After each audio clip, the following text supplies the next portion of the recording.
welcome back to Valentra Tales. Wishing you a truly good day, filled with calm moments and gentle things ahead. And now, let's step together into today's story. My husband brought divorce papers to my father's funeral.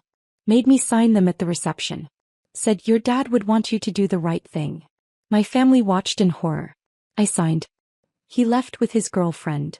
2 days later he discovered what else I'd signed that day. At the lawyer's office. Before the funeral. I was standing next to my father's casket when my husband handed me divorce papers. Not at home.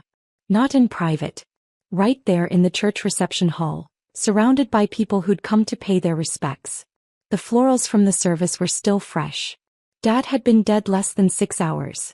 My hands were shaking from signing the guest book, from accepting condolences, from trying to hold myself together. Before we continue, thank you for being here. If you believe in protecting yourself from financial abuse and building real security, please consider subscribing. It's free and helps us reach more women who need this. Now let's see what happened next. Brian walked up with a man in an expensive suit. Jessica, this is my attorney, Derek Phillips.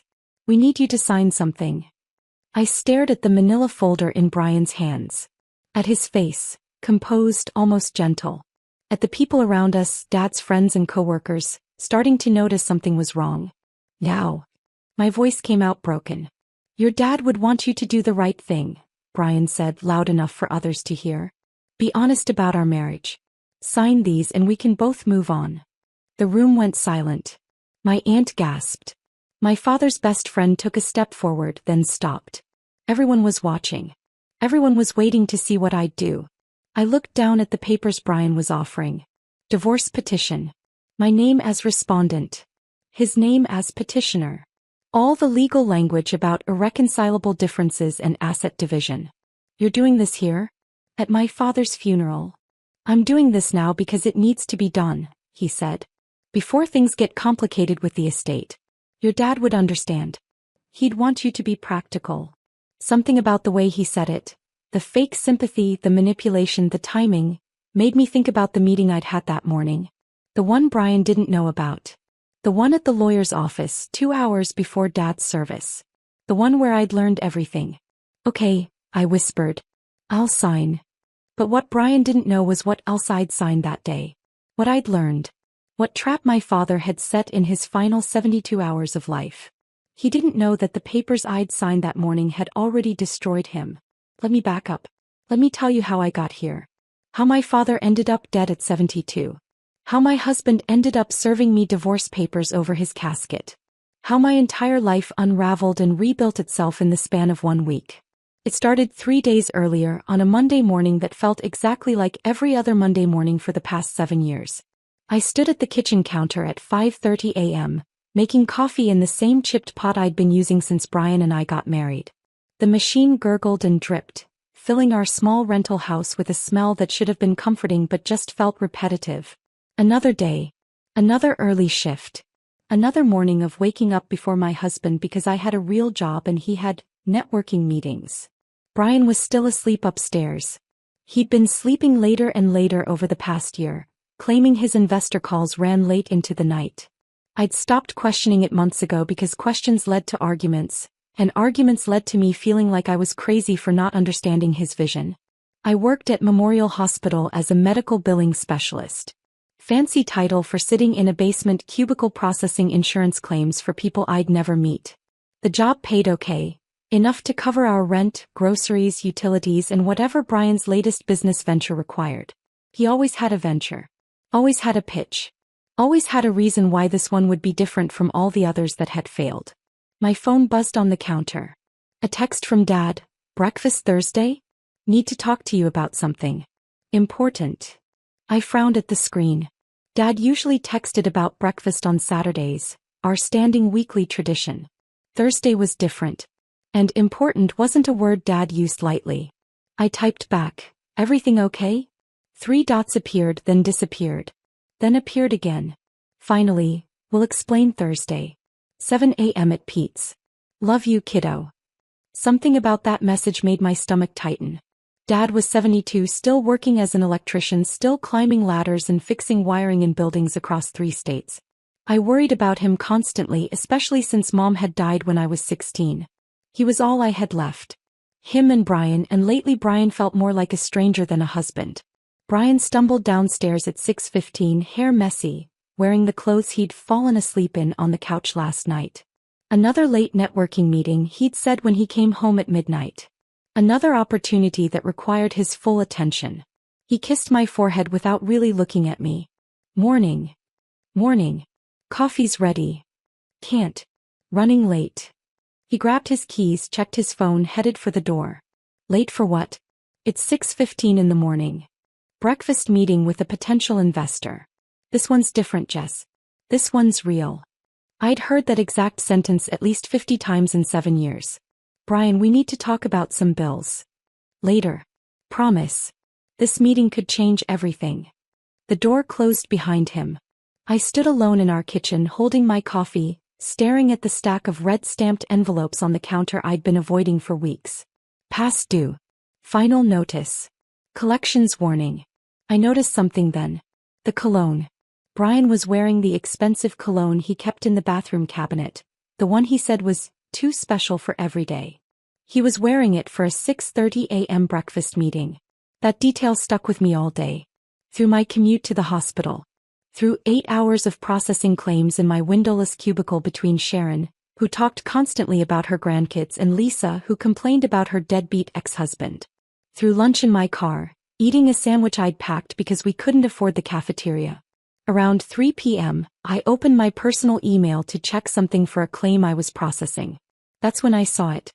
Subject line: Your Capital Reserve Platinum Card Statement. I'd never heard of Capital Reserve Platinum Card. Never applied for it. Never used it. My hands went cold as I clicked through. Account opened 6 months ago. Current balance: $8,400. Recent charges scrolled down the screen. Restaurants in neighborhoods I'd never been to, a jewelry store, weekend hotel stays. Charges that painted a picture I didn't want to see. All in my name. All using my social security number. Sharon's voice came over the cubicle wall. You okay, honey? You look pale. I closed the laptop, forced my face into something resembling normal. Just tired. You work too hard. You should take a day off. I couldn't afford a day off. Not with Brian's ventures draining our accounts and bills piling up, and now this credit card fraud in my name. During my break, I called the credit card company from my car in the employee parking lot. The representative was professional, unhelpful in that way customer service always was. The account was opened in person at our downtown branch 6 months ago. The application includes your signature and correct security question answers. What security questions? Mother's maiden name, city where you were born, name of your first pet. Brian knew all of those answers. Brian knew everything about me. We'd been married 7 years. I trusted him with every detail of my life. I didn't open this account. I need to dispute the charges. You'll need to file a police report for identity theft first, ma'am. Then we can begin an investigation.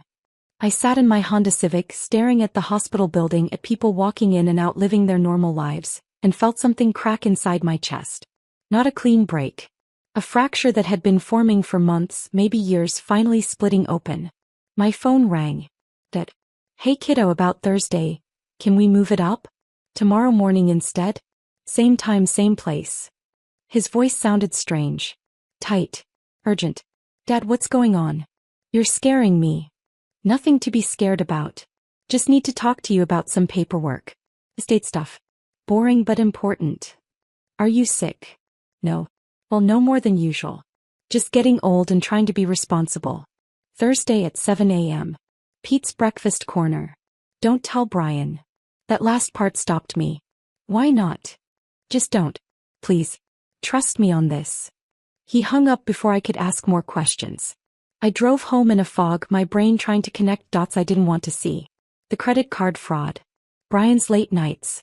The cologne this morning. Dad's urgent breakfast request and his warning not to tell Brian. When I walked into our rental house that evening, Brian was on the couch with his laptop, phone pressed to his ear. He hung up immediately when he saw me. "Just an investor," he said quickly. "Getting close on the tech startup thing." I set down my purse, looked at our living room. Second-hand furniture we'd bought when we first got married. Walls we couldn't paint because we were renting. Nothing permanent. Nothing that felt like home. I'd wanted to buy a house years ago, used Dad's advice about building equity, but Brian always had reasons to wait. Brian, I need to ask you something. Can it wait? I've got another call in 5 minutes. No. It can't wait. My voice came out harder than I'd intended. Do you know anything about a Capital Reserve credit card in my name? His face changed. Just for a second. A flash of something, guilt, calculation, fear, before he rearranged it into confusion. What? Well, why would I? Because someone opened an account with my information. My social security number, my mother's maiden name, everything. And there's $8,400 in charges I didn't make. He stood up, ran his hand through his hair. That's identity theft. We need to file a police report. The card was opened in person. With security questions only you or I would know the answers to. Jess, are you accusing me of something? I'm asking you a direct question. He moved closer, put his hands on my shoulders. The touch felt manipulative rather than comforting. You've been so stressed lately. Working those long hours, worrying about money. Is it possible you opened it and forgot?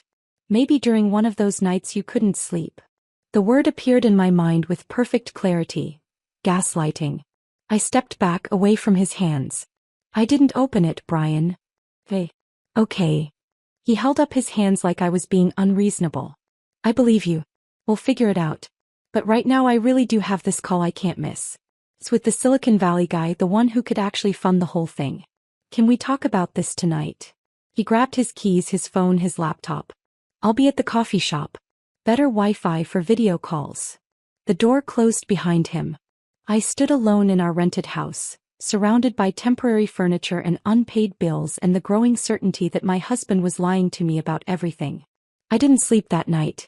Just lay in bed staring at the ceiling, listening to Brian come home at 11:30 p.m., listening to him undress in the dark, listening to him fall asleep while I counted all the small lies that had led to this moment.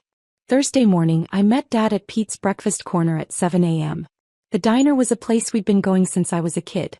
Red vinyl booths, coffee in white ceramic mugs, waitresses who'd worked there for decades and knew everyone's orders by heart. Dad was already there, sitting in our usual booth by the window. He looked different. Smaller somehow.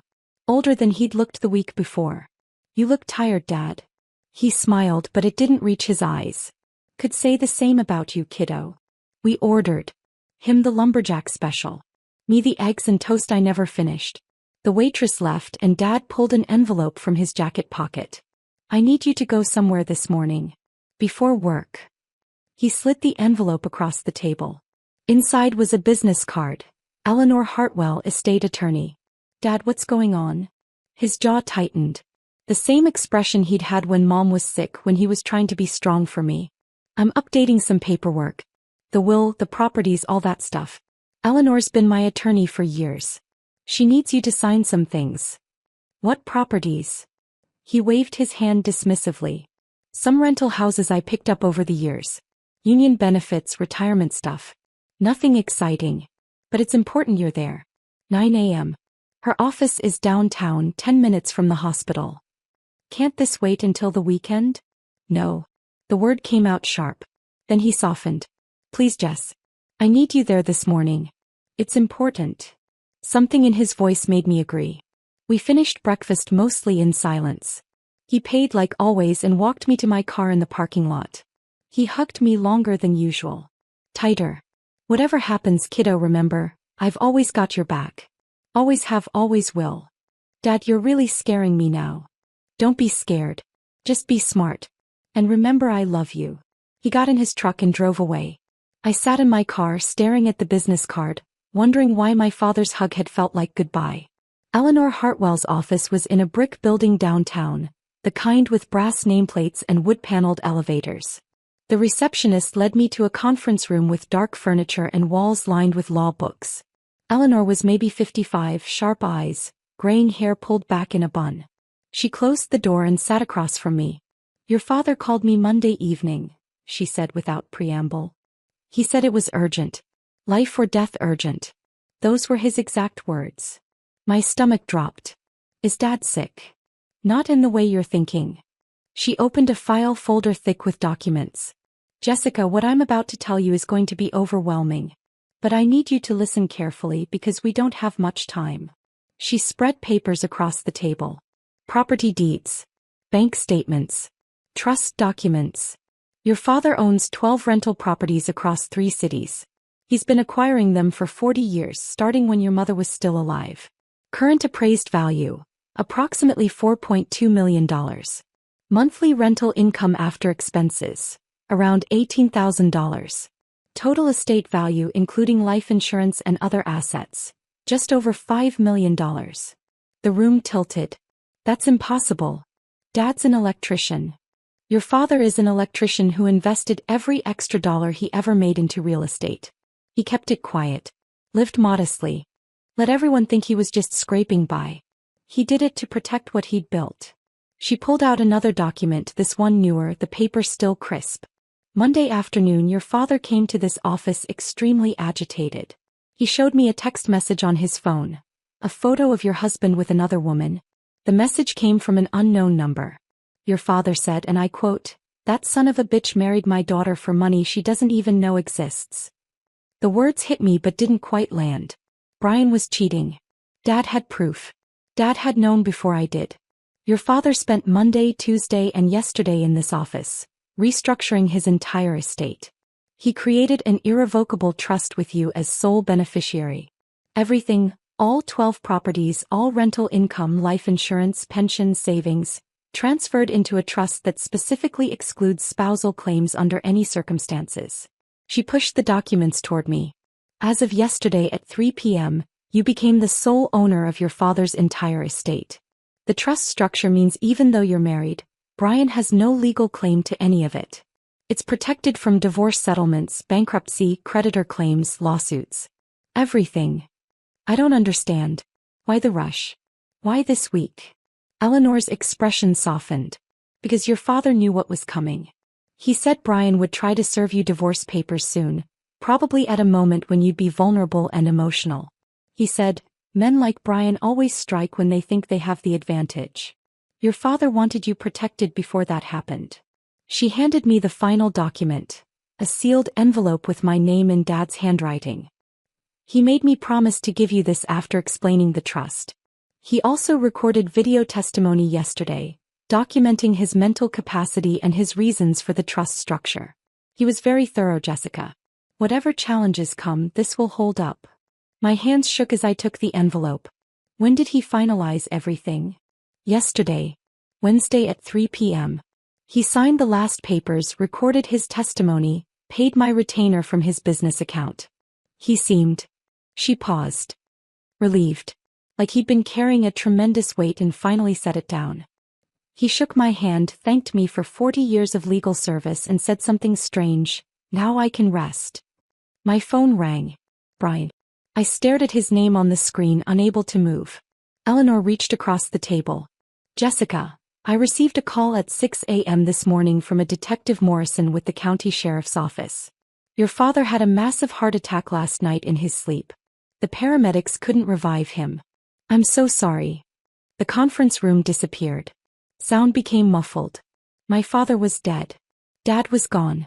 And in his final 72 hours he'd somehow known it was coming, known what Brian was planning, known exactly what needed to be done to protect me. That's how I ended up here. Standing next to my father's casket in a church reception hall. Watching my husband hand me divorce papers with Dad's friends looking on in horror. Preparing to sign documents that Brian thought would give him half of an estate he didn't know I already owned.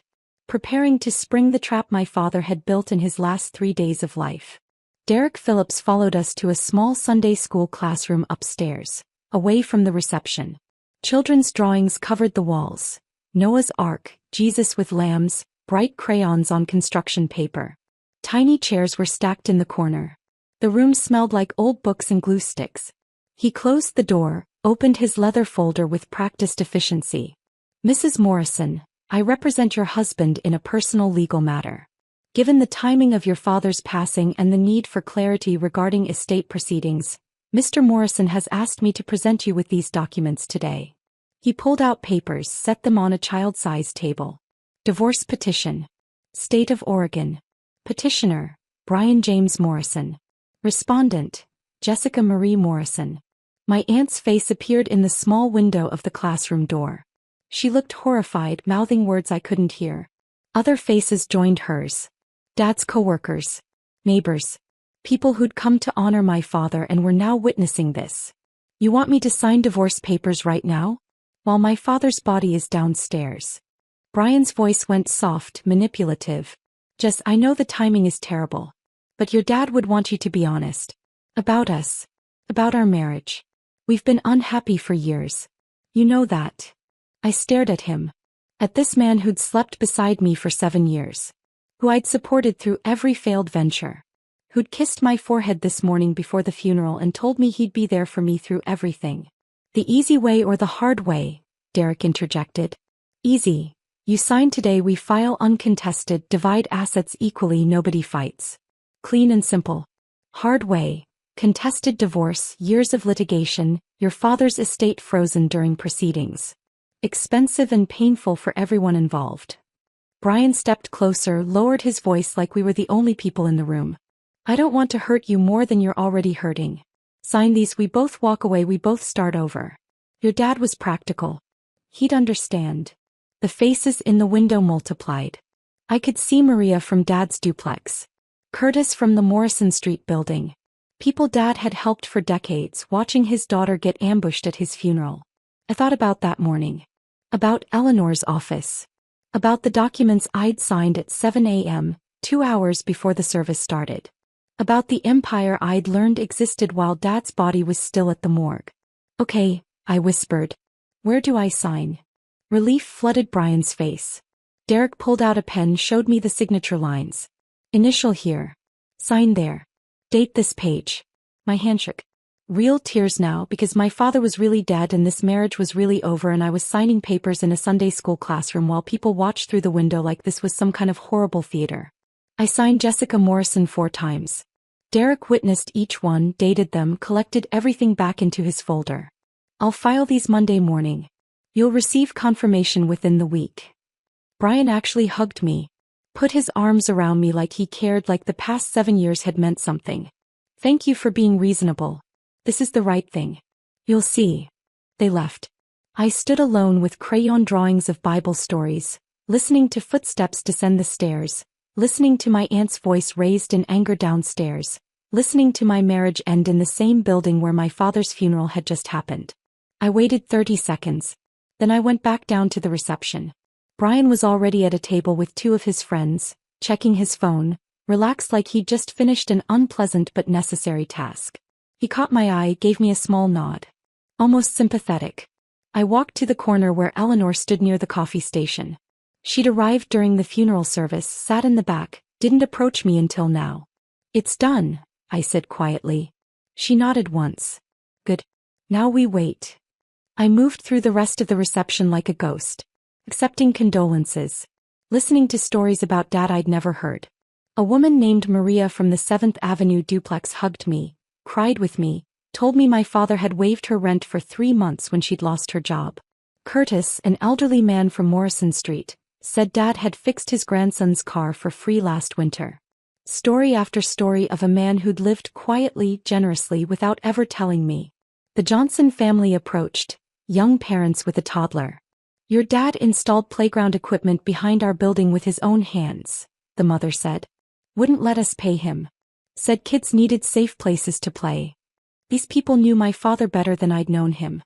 They'd seen the empire he'd built, not in properties and rental income, but in relationships and kindness and care. Brian left early, barely an hour after the signing. Kissed my forehead again, said something about needing to handle some things, promised he'd check on me later. He didn't check on me later. He didn't come home that night. I stayed until the last person left. Helped Pastor Williams and the church ladies clean up. Stacked chairs. Threw away paper plates.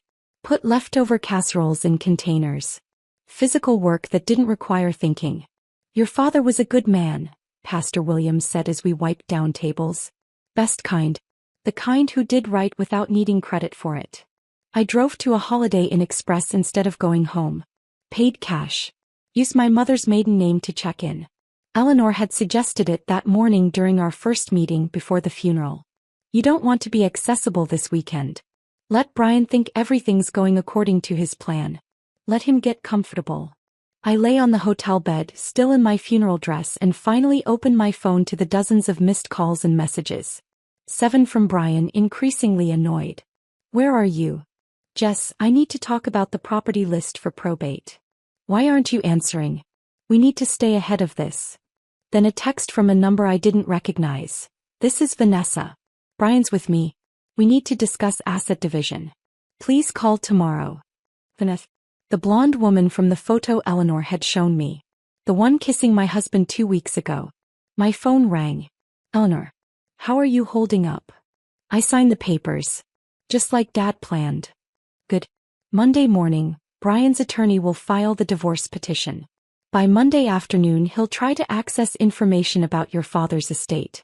That's when he'll discover the trust structure. By Tuesday he'll realize he has no claim to anything. Wednesday at the latest we'll be filing counter-complaints for identity theft and fraud based on those credit cards. Her voice was steady, professional, almost soothing. Jessica, your father built a perfect trap. Every move Brian makes from here tightens it. You just need to stay strong a little longer. I don't feel strong. I feel empty. That's grief. That's normal. But underneath the grief there's something else building. Soon you'll feel it. Freedom. Clarity. Strength you didn't know you had. After we hung up, I pulled out Dad's letter again. Read it for the 5th time since that morning. I'm giving you freedom. Freedom from a man who never deserved you. The postscript caught my attention. The commercial property on 4th Street? That's the one I leased to Brian 3 years ago below market rate, trying to give him a chance. Check with the property management company. I opened my laptop, searched my email for anything about 4th Street. Found an old message from 3 years ago, Dad forwarding me Brian's business plan for an electrical supply store. I'd been so proud of Brian then. Dad was giving him a real opportunity, helping him finally succeed. I pulled up the property management company's website, Riverside Properties. Found their office number. It was Saturday evening, but I called anyway, left a voicemail asking about the 4th Street commercial space and my father's account. They called back 20 minutes later. Weekend emergency line. Ms. Hart? I'm so sorry for your loss. Your father was one of our best clients. Regarding the 4th Street property, are you aware of the ongoing lease violation issues? What issues? The property manager, a woman named Sandra, sighed. Your father leased that space to Brian Morrison 3 years ago at $1,200 monthly when market rate was $2,800. Very generous terms. The lease specified use as an electrical supply retail store. About 18 months ago, we discovered Mr. Morrison had sublet the space to a vape shop without authorization.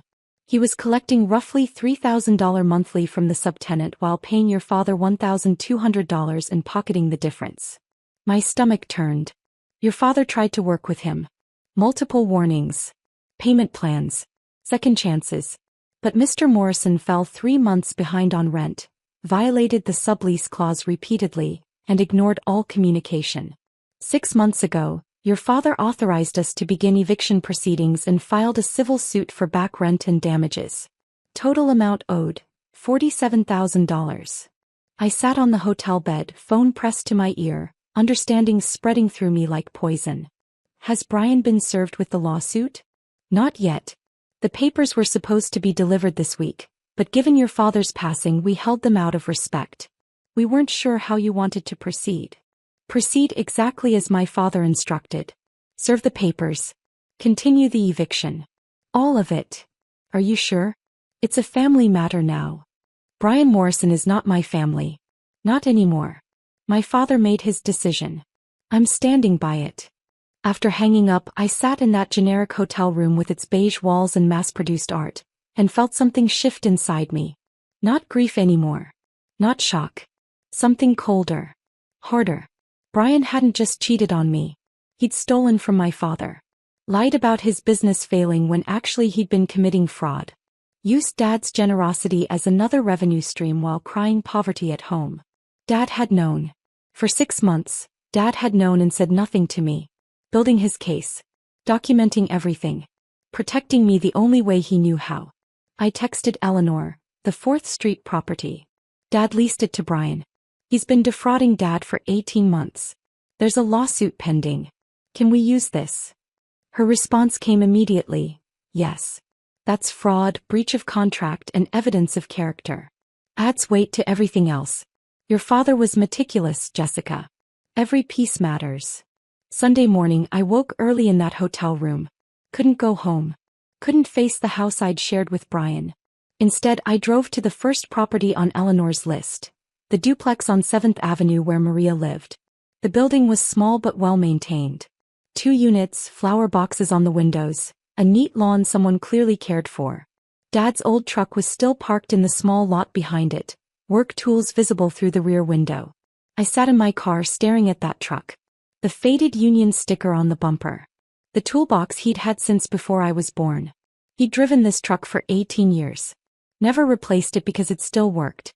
That was Dad. If it works, why change it? Maria came out at 7 a.m., saw me, waved. I got out, met her on the porch. Couldn't sleep, I explained. She nodded understanding. Come in. Coffee's on. Her duplex was small but loved. Plants everywhere. Photos of grandchildren. A life built in a space my father had provided. I've been here 19 years, Maria said, pouring coffee into mugs with cats on them. Since my divorce. Your father gave me this place when I had 2 kids, no job and nowhere to go. First month free. Security deposit waived. He said, pay when you can. Family takes care of family. She showed me a folder she'd kept. Every rent receipt for 19 years, never late, always including a handwritten thank you note. He fixed our heater himself during that ice storm 3 years back. Middle of the night. Wouldn't hire it out. Said he didn't trust contractors to do it right. He was up on my roof at 2 a.m., 70 years old, making sure my grandkids wouldn't freeze. I spent Sunday morning driving to each property. Meeting tenants. Hearing stories. The Johnsons at the Cedar Street house showed me the playground equipment Dad had installed. Curtis at Morrison Street walked me through the community garden Dad had started in the empty lot behind the building. Every property told the same story. A man who cared more about people than profit. Who kept rents affordable. Who fixed things himself. Who showed up when families needed help. By noon I'd seen all 12 properties. Understood what Dad had really built. Not just buildings. Not just wealth. Community. Trust. Relationships that would outlast him. I sat in my car outside the mixed-use building downtown. The one with the empty apartment on the 2nd floor that Eleanor said was mine if I wanted it, and felt my phone buzz. Brian. Frantic. Where the hell are you? I've been calling all day. What do you need, Brian? I got a copy of your dad's will from county records. Did you know he owned 12 buildings? I knew he had some properties. Some? Jessica, we're talking millions. And according to this, it's all in your name. But we're married, which means it's marital property. We split it. That's how this works. I let the silence stretch. Is that why you served me divorce papers yesterday? At my father's funeral? So you could claim half of what he built. That's not, Jess, you're upset. Come home. Let's talk about this calmly.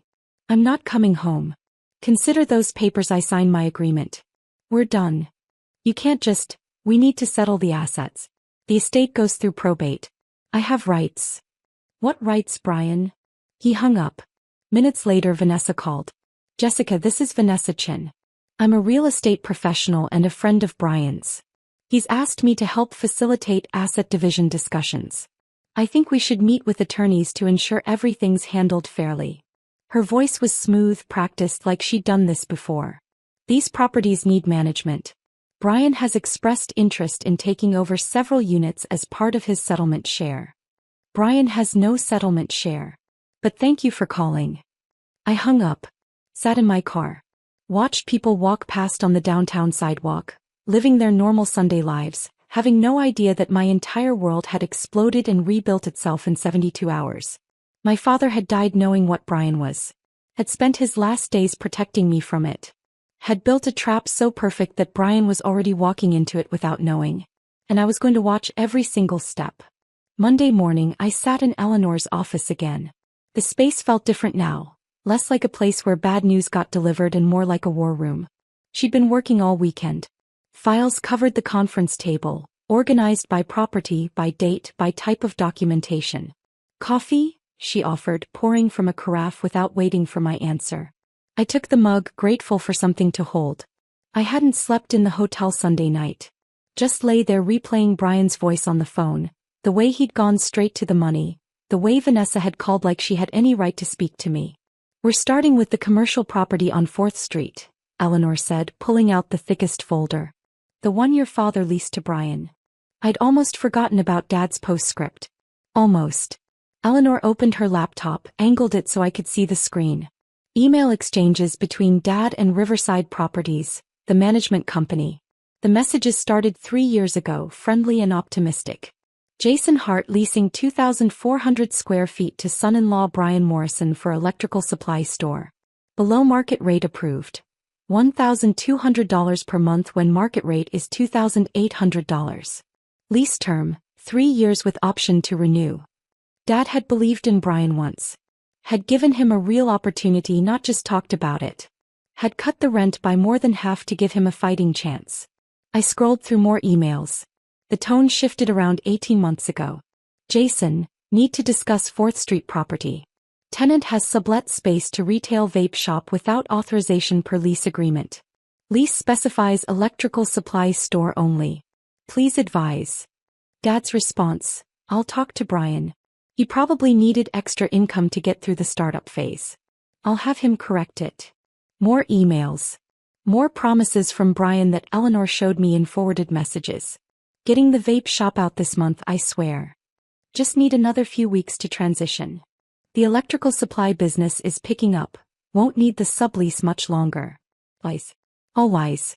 6 months ago, the property manager's tone changed completely. Jason, we need to discuss lease termination.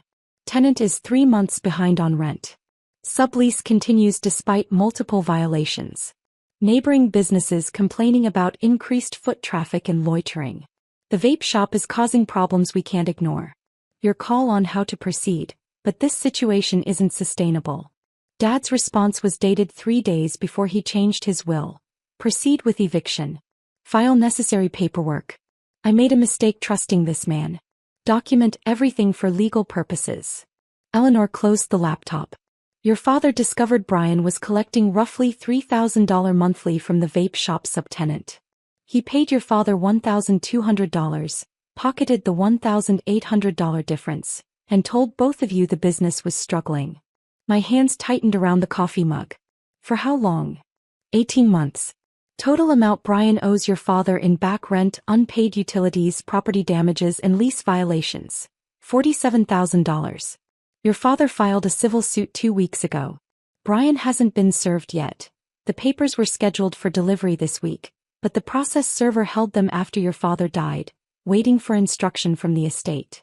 I set down the mug before I crushed it. Brian cried to me about that business for 3 years. Said Dad wasn't helping enough, wasn't giving him good advice, didn't understand modern retail. And the whole time he was stealing from him. Not just stealing. Lying to you about it. Using your sympathy to deflect questions. Your father knew you'd defend Brian if confronted. That's why he built the case quietly. Eleanor pulled out another document. There's more. I've been trying to trace that text message your father received. The photo of Brian and the woman. This morning I found the source. She showed me a website on her phone. Marcus Chin, private investigator. Licensed in Oregon, Washington, and California. Specializing in matrimonial investigations, surveillance and background checks. The number belongs to him. I called. He wants to meet with you. Today if you're ready. A private investigator sent my father that photo? Yes. And I think you need to hear why. 2 hours later I sat in a cramped office above a Chinese restaurant in a part of downtown I'd never been to. The building smelled like ginger and soy sauce. The stairway was narrow, walls covered in peeling paint. Marcus Chen's office was on the 3rd floor, a single room with a desk, filing cabinets, and windows that looked out onto a parking lot. Marcus was maybe 40, Asian with tired eyes and the kind of face that had seen too much of people's worst moments. Evidence folders were stacked on every available surface, filing cabinets, shelves, the floor. He gestured to the only other chair in the room. Sit. Want tea? No. I want to know why you sent my father that photo. He nodded, appreciating the directness. Your father didn't hire me. I contacted him. Let me show you why. He pulled a file from his desk, thick enough to be a phone book. The tab read, Vanessa Chin. That's my ex-wife. Was my wife. Divorce finalized 2 months ago after a year of hell. He opened the file. Surveillance photos spilled out. A blonde woman, polished and professional, meeting various men at restaurants, hotels, parking garages. Some photos were dated, time-stamped, annotated with locations. Vanessa's a real estate agent. Successful. Makes good money. She's also a serial cheater and, I discovered too late, a con artist. I started tracking her last year when I realized our marriage was falling apart and I didn't understand why. He pulled out a specific set of photos. Vanessa with Brian. Meeting at a coffee shop. At a restaurant. Outside a hotel. The progression was obvious. Strangers to acquaintances to something more. I followed her to a property showing 18 months ago. One of those open houses for a commercial space downtown. Your husband was there pretending to be a potential buyer. They talked for an hour. I watched the chemistry develop. Marcus's voice was flat, professionally detached, but I heard the pain underneath. I documented their affair for 6 months. Watched it develop from flirtation to regular meetings to hotel rooms. Standard cheating, I thought. Until I found files on her laptop. He turned his computer screen toward me. Spreadsheets. Property records. Public documents showing Dad's real estate holdings. Vanessa researches her targets. She knew exactly who Brian was married to. She pulled county property records, found your father's holdings, calculated their approximate value. She cultivated Brian deliberately. Not because she loved him. Because she wanted access to your inheritance. My throat went dry. She knew about Dad's properties before Brian did? Real estate agents have access to public records most people don't know how to search. She found every property your father owned, traced the acquisition history, estimated current values. She knew you were sitting on millions and didn't know it. She saw Brian as her way in. I thought about Vanessa's phone call Sunday. How smooth she'd sounded. How professional. How she'd positioned herself as a neutral third party trying to help. Why tell my father? Why not me? Marcus leaned back in his chair. Bez, I saw you once. Last summer. You were picking Brian up from a restaurant where he was meeting Vanessa. Both of them lied, told you and me they were meeting other people. You looked exhausted. Confused. Like you were trying to hold something together that was already broken. You looked exactly how I felt. He pulled out more files. I thought about warning you directly. Showing up, explaining everything. But I've been a PI for 15 years. I've learned that affair victims don't believe strangers. They make excuses. They defend their partners. They need proof from someone they trust. So you sent the photo to Dad. I sent it to your father because parents see clearly when spouses are blind. I hoped he'd talk to you, show you the truth, help you leave before Vanessa and Brian could execute their plan. What plan? Marcus pulled up audio files on his laptop. This is where it gets worse. I installed a recording device in Vanessa's car during our separation. Oregon's a one-party consent state, and since it was marital property, it was legal. She didn't know. He pressed play. Vanessa's voice came through the laptop speakers, confident and cold. He thinks his father-in-law has 2 rental houses. Maybe 3. Try 12 properties worth millions. I pulled the public records. The old man's been buying real estate for 40 years. Smart. Quiet. Built a fortune nobody knows about. Brian's voice, recognizable and nauseating. Jessica said her dad was just an electrician. Union guy, blue collar, nothing special. Electricians in the union make decent money, especially one who worked major construction projects across 3 states. But this guy's smart. Kept everything quiet. Lived below his means. Classic stealth wealth. When he dies, Jessica inherits everything. You're married to a millionaire who doesn't know she's a millionaire. So we just wait for the old man to die? No. We're not waiting for some 70-year-old's timeline. Here's what we do. The plan unfolded in recorded detail. Vanessa instructing Brian to open credit cards in my name, build up debt, create a narrative of financial irresponsibility. Brian expressing concern about the risk. Vanessa pushing harder. Financial abuse is hard to prove. By the time she figures out the credit cards exist, you'll have already filed for divorce claiming she's the problem. Irresponsible with money. Won't listen to reason. Judges eat that up. You'll get half of everything including the inheritance. Another recording, dated 3 weeks ago. My lawyer says inheritances received during marriage are marital property in Oregon. If we're still married when he dies, you get half automatically. Vanessa's voice again. Then we need to accelerate the timeline. Make the old man die sooner. My blood went cold. Brian's nervous laugh. We're not killing anyone. That's insane. Not murder, genius. Stress. I researched him. Jason Hart has a heart condition. It's in his union medical records, which are semi-public if you know where to look. Men in their 70s with heart conditions don't last long under stress. Make his life harder. Create problems. Family drama. Financial pressure on his daughter. Stress kills old men every day. It's not murder. It's just helping nature along. Marcus stopped the playback. I sat frozen, unable to process what I'd heard. There's more, he said quietly. Conversations about forging your signature on property deeds after your father died. Plans to transfer assets before you understood what you owned. Even discussions about framing you for tax fraud if you resisted the divorce settlement. Vanessa's done this before. She targeted a widower 2 years ago, almost succeeded in taking his dead wife's life insurance before his adult children intervened. I found my voice barely. Why are you helping me? Because I failed to protect myself. I lost $80,000 to Vanessa before I figured out what she was. But I can protect you. And because 3 days before your father died, Jason came to this office. We spent 2 hours going through everything. He was angry but calm. Focused. He said, make sure my daughter knows the truth. All of it. Don't let her make excuses for him. Marcus pulled out another folder, this one with Dad's handwriting on notes paper-clipped inside. Your father predicted everything. He said Brian would use your grief as a weapon. Would serve you divorce papers at the funeral to maximize your emotional vulnerability. Would count on you being too shocked, too polite, too devastated to fight back in public. He showed me documents. Divorce papers pre-filed in my name, dated 3 days before Dad died. Papers that were never submitted. Your father had these prepared as a backup. He was ready to file on your behalf if necessary. But he suspected Brian would move first. He wanted you protected either way. The plan Dad had built was intricate, almost cinematic. He'd anticipated Brian's funeral ambush. Had coached Eleanor on timing, on what to reveal when, on how to let Brian's arrogance lead him into the trap. The trust documents transferred everything to your name Wednesday at 3 p.m., Marcus continued. Legally, as of that moment, you became the sole owner of $5 million in assets. The trust structure means even though you're married, Brian has zero claim.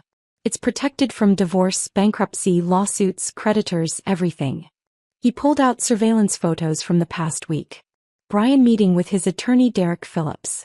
Brian with Vanessa at a coffee shop reviewing documents. Brian at a print shop, making copies of what were obviously legal papers. He served you at the funeral exactly as your father predicted. Vanessa coached him. She called it poetic justice in one of the recordings. They thought you'd sign anything while grieving. Thought your family would be too horrified to intervene in a public setting. Marcus met my eyes. Your father set a perfect trap. Brian walked right into it. The question now is what happens next. What does happen next? Monday, today, Brian's attorney files the divorce petition. By this afternoon he'll try to access information about your father's estate for asset division. That's when he discovers the trust. By tomorrow he'll realize he has no claim to anything. By Wednesday we'll be filing criminal complaints for identity theft and fraud. And by the end of the week Brian and Vanessa will both be facing charges. I looked at the folders, the recordings, the evidence of 18 months of conspiracy against me. My father did all this in 3 days? No. Your father had been documenting Brian's failures for years. Little things. Financial red flags. Behavioral patterns. The commercial property fraud. He just didn't put the pieces together until I sent that photo Monday. Then everything clicked into place. He spent 72 hours building the legal framework to protect you from what he knew was coming. I sat back in that cramped office above the Chinese restaurant, surrounded by evidence of my husband's betrayal, and felt something shift inside me. Dad had known he was dying. I was sure of it now. The urgency, the thoroughness, the way he'd said goodbye at breakfast Thursday morning without saying the words. He'd tied up every loose end in 72 hours because he'd known he didn't have more time. And he'd spent those final hours protecting me. I left Marcus's office Friday afternoon with a flash drive containing every recording, every surveillance photo, every piece of evidence he'd compiled over 18 months. The weight of it in my pocket felt heavier than it should have. "Tomorrow's going to be hard," Marcus said at the door. "Harder than you think. You'll see Brian playing the grieving son-in-law. You'll watch him perform sympathy he doesn't feel. Just remember, your father knew this was coming. He prepared you for it." Saturday morning arrived too fast. I woke at 5 a.m. in the hotel room, put on the black dress I'd bought Thursday afternoon in a fog, and drove to St. Mark's Church an hour before the service started. The building smelled like lilies and furniture polish, exactly like it had 16 years ago when we'd buried Mom in this same sanctuary. I'd requested the same church deliberately. Dad would have wanted it. Some kind of full circle. I stood alone in front of Dad's closed casket, the reality of it finally hitting me. He was in there. My father. The man who'd raised me alone after Mom died. Who'd worked overtime for years to pay for my college. Who'd built an empire in silence to protect me from men like Brian. Gone. The funeral director, Mr. Patterson, had asked Thursday if I wanted a viewing. "Some families find it brings closure," he'd said gently. I'd said no immediately. I wanted to remember Dad in his work clothes with electrical tape on his belt. Smiling over breakfast at Pete's. Alive and solid and real. Not whatever was in that casket. People started arriving around 8:30. Electricians from Local 48, Dad's union, wearing their pins on dark suits. Men with weathered hands and respectful faces who'd worked alongside him for decades. They approached me one by one, shaking my hand, sharing brief stories. "Your dad saved my life on a job in '98, one man said. "Saw a wiring problem nobody else caught. I'd be dead if he hadn't." Neighbors from Dad's street came next. The woman who lived 2 doors down, the family across the street, the teenager who mowed Dad's lawn every summer. Then people I didn't recognize at all. A small woman approached me, maybe 60, with kind eyes and rough hands. "You're Jessica. Your father talked about you constantly. Showed me pictures. I'm Maria. I rent the duplex on 7th Avenue. Been there 19 years come October." He hugged me like family. "Your daddy saved my life when I had nothing. I was divorced, 2 kids, no job. He gave me that apartment, first month free, said, pay when you can." He was family to me. More than family. An elderly black man introduced himself next. "Curtis, from the Morrison Street building." His voice was deep and warm. "Your father fixed my granddaughter's car last winter. Wouldn't take a dime. Said he couldn't stand seeing her take the bus in the cold." That's who Jason was. The Johnsons came over. A young couple, maybe 30 years old, with a toddler. "We rent the house on Cedar Street," the husband said. "Your dad installed a whole playground set in the backyard for Emma here. Did it himself over a weekend. Wouldn't hear of us paying. Said kids need safe places to play." Story after story. Tenant after tenant. People whose lives Dad had touched in ways he'd never mentioned to me. "Your father wasn't just a landlord," Maria said, squeezing my hand again. "He was community. He was family. He made us feel like we mattered." The church filled steadily. By 9:45, there were maybe 200 people in the pews. I'd expected 50, maybe 75. Instead, the sanctuary was packed with lives my father had impacted. Brian arrived at 9:50, 10 minutes before the service started. He wore a suit I'd never seen before. Charcoal gray, expensive fabric, tailored fit. We couldn't afford that suit. Not on my salary. Not with the debts he'd racked up. But I knew where he'd gotten it now. Vanessa had probably picked it out. Probably paid for it with money she'd conned from someone else. He slid into the front pew beside me, didn't hold my hand, didn't ask how I was doing. His leg bounced with nervous energy. His phone was in his hand, screen lighting up every few seconds with text he tried to hide. "You okay?" he whispered as the organ started playing. I nodded because speaking felt impossible. He hadn't asked about the will. Hadn't asked about my feelings. Hadn't asked what he could do to help. He'd just shown up, playing the role of supportive husband for an audience that didn't know our marriage had been dead for years. Pastor Williams delivered the eulogy. He'd known Dad since I was a kid, had presided over Mom's funeral, had watched our family shrink from 3 to 2. Jason Hart was a man who believed in building things that lasted. Pastor Williams said, his voice carrying to every corner of the sanctuary. Not just buildings, though he built those too, but community, trust, relationships. He believed in taking care of people not because it benefited him but because it was right. He told stories I'd never heard. About Dad quietly paying for a church member's medical bills. About Dad showing up to help rebuild a neighbor's fence after a storm. About Dad mentoring young electricians who struggled with the technical aspects of the trade. Jason worked until the day he died because work gave him purpose. But his real purpose was his daughter. Everything he did, every choice he made, was to ensure Jessica would be taken care of. That's a father's love in its purest form. I felt Brian shift beside me, checking his phone again under the cover of the hymnal. The service ended.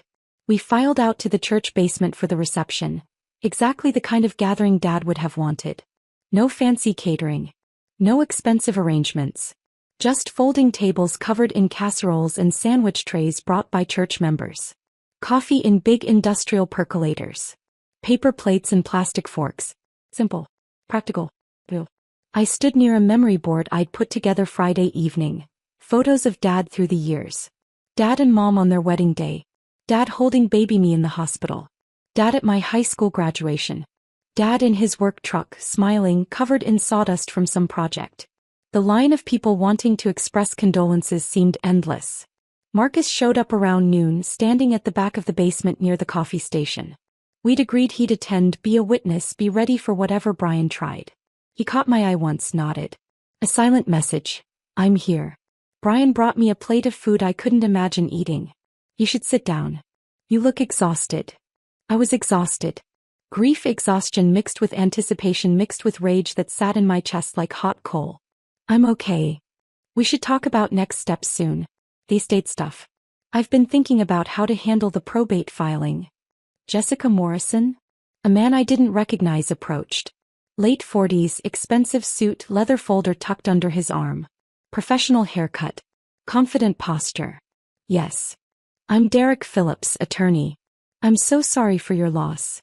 He glanced at Brian, some unspoken communication passing between them. Could I speak with you both privately? It will only take a moment. My stomach dropped. This was it. The moment Dad had predicted. The moment Marcus had warned me about. Brian's face showed just the slightest hint of satisfaction before he arranged it into concern. Of course. There's an empty classroom upstairs we can use. I followed them up the narrow stairs, past the sanctuary to the Sunday school wing. Brian opened the door to a small room. Children's drawings covering the walls, Bible verses in crayon, tiny chairs stacked in the corner. Derek closed the door. Set his folder on a child-sized table covered in dried glue and marker stains. Mrs. Morrison, I represent your husband in a personal legal matter. Given the timing of your father's passing and the need for clarity regarding estate proceedings, Mr. Morrison has asked me to present you with these documents today. He opened the folder. Pulled out papers. Divorce petition. State of Oregon. Case number assigned. Petitioner, Brian James Morrison. Respondent, Jessica Marie Morrison. Through the small window in the classroom door, I could see faces gathering. My aunt. Maria from the duplex. Curtis from Morrison Street. People drawn by the unusual sight of us disappearing with an attorney. You're serving me with divorce papers? My voice came out broken, which wasn't hard to fake. Today, at my father's funeral. Derek shifted uncomfortably. I advised against the timing, Mrs. Morrison. However, my client insisted that given the inheritance situation and your father's estate likely entering probate, clarity on marital assets was time-sensitive. Brian stepped forward, his voice dropping into that gentle, manipulative tone I'd learned to hate. Jess, I know this is horrible timing. I know how it looks. But your dad would want you to do the right thing. He'd want you to be honest about our marriage. We've been unhappy for years. You know that. I stared at him. At this man I'd shared a bed with for 7 years. Who I'd supported through every failed venture. Who I'd defended when Dad expressed doubts. We can do this the easy way or the hard way, Brian continued. Easy way. You sign today, acknowledge receipt, we file uncontested, split everything 50-50. Your dad's properties go through probate, get divided, nobody fights. Quick, clean, done. We both move on with our lives. And the hard way, Derek answered, his tone professionally neutral. Contested divorce. Years of litigation. Legal fees mounting on both sides.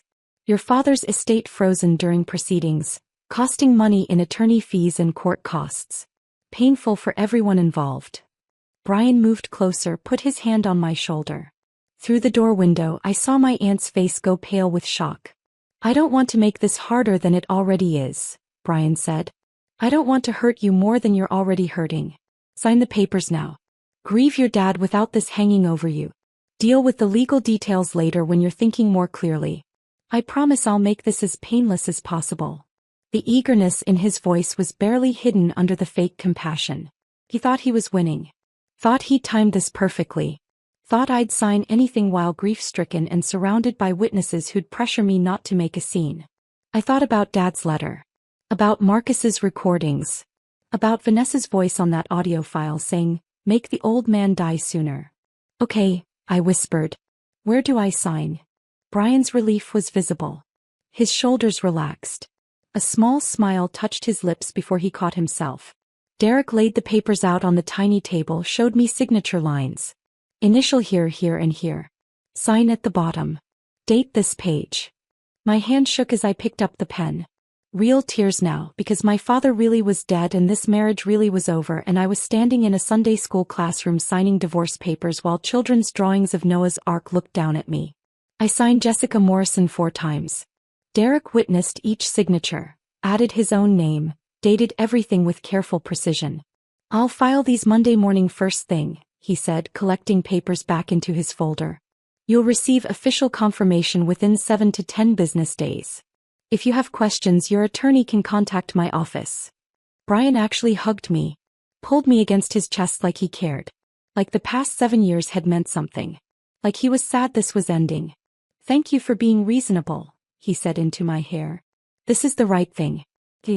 We'll both be happier this way." They left the room.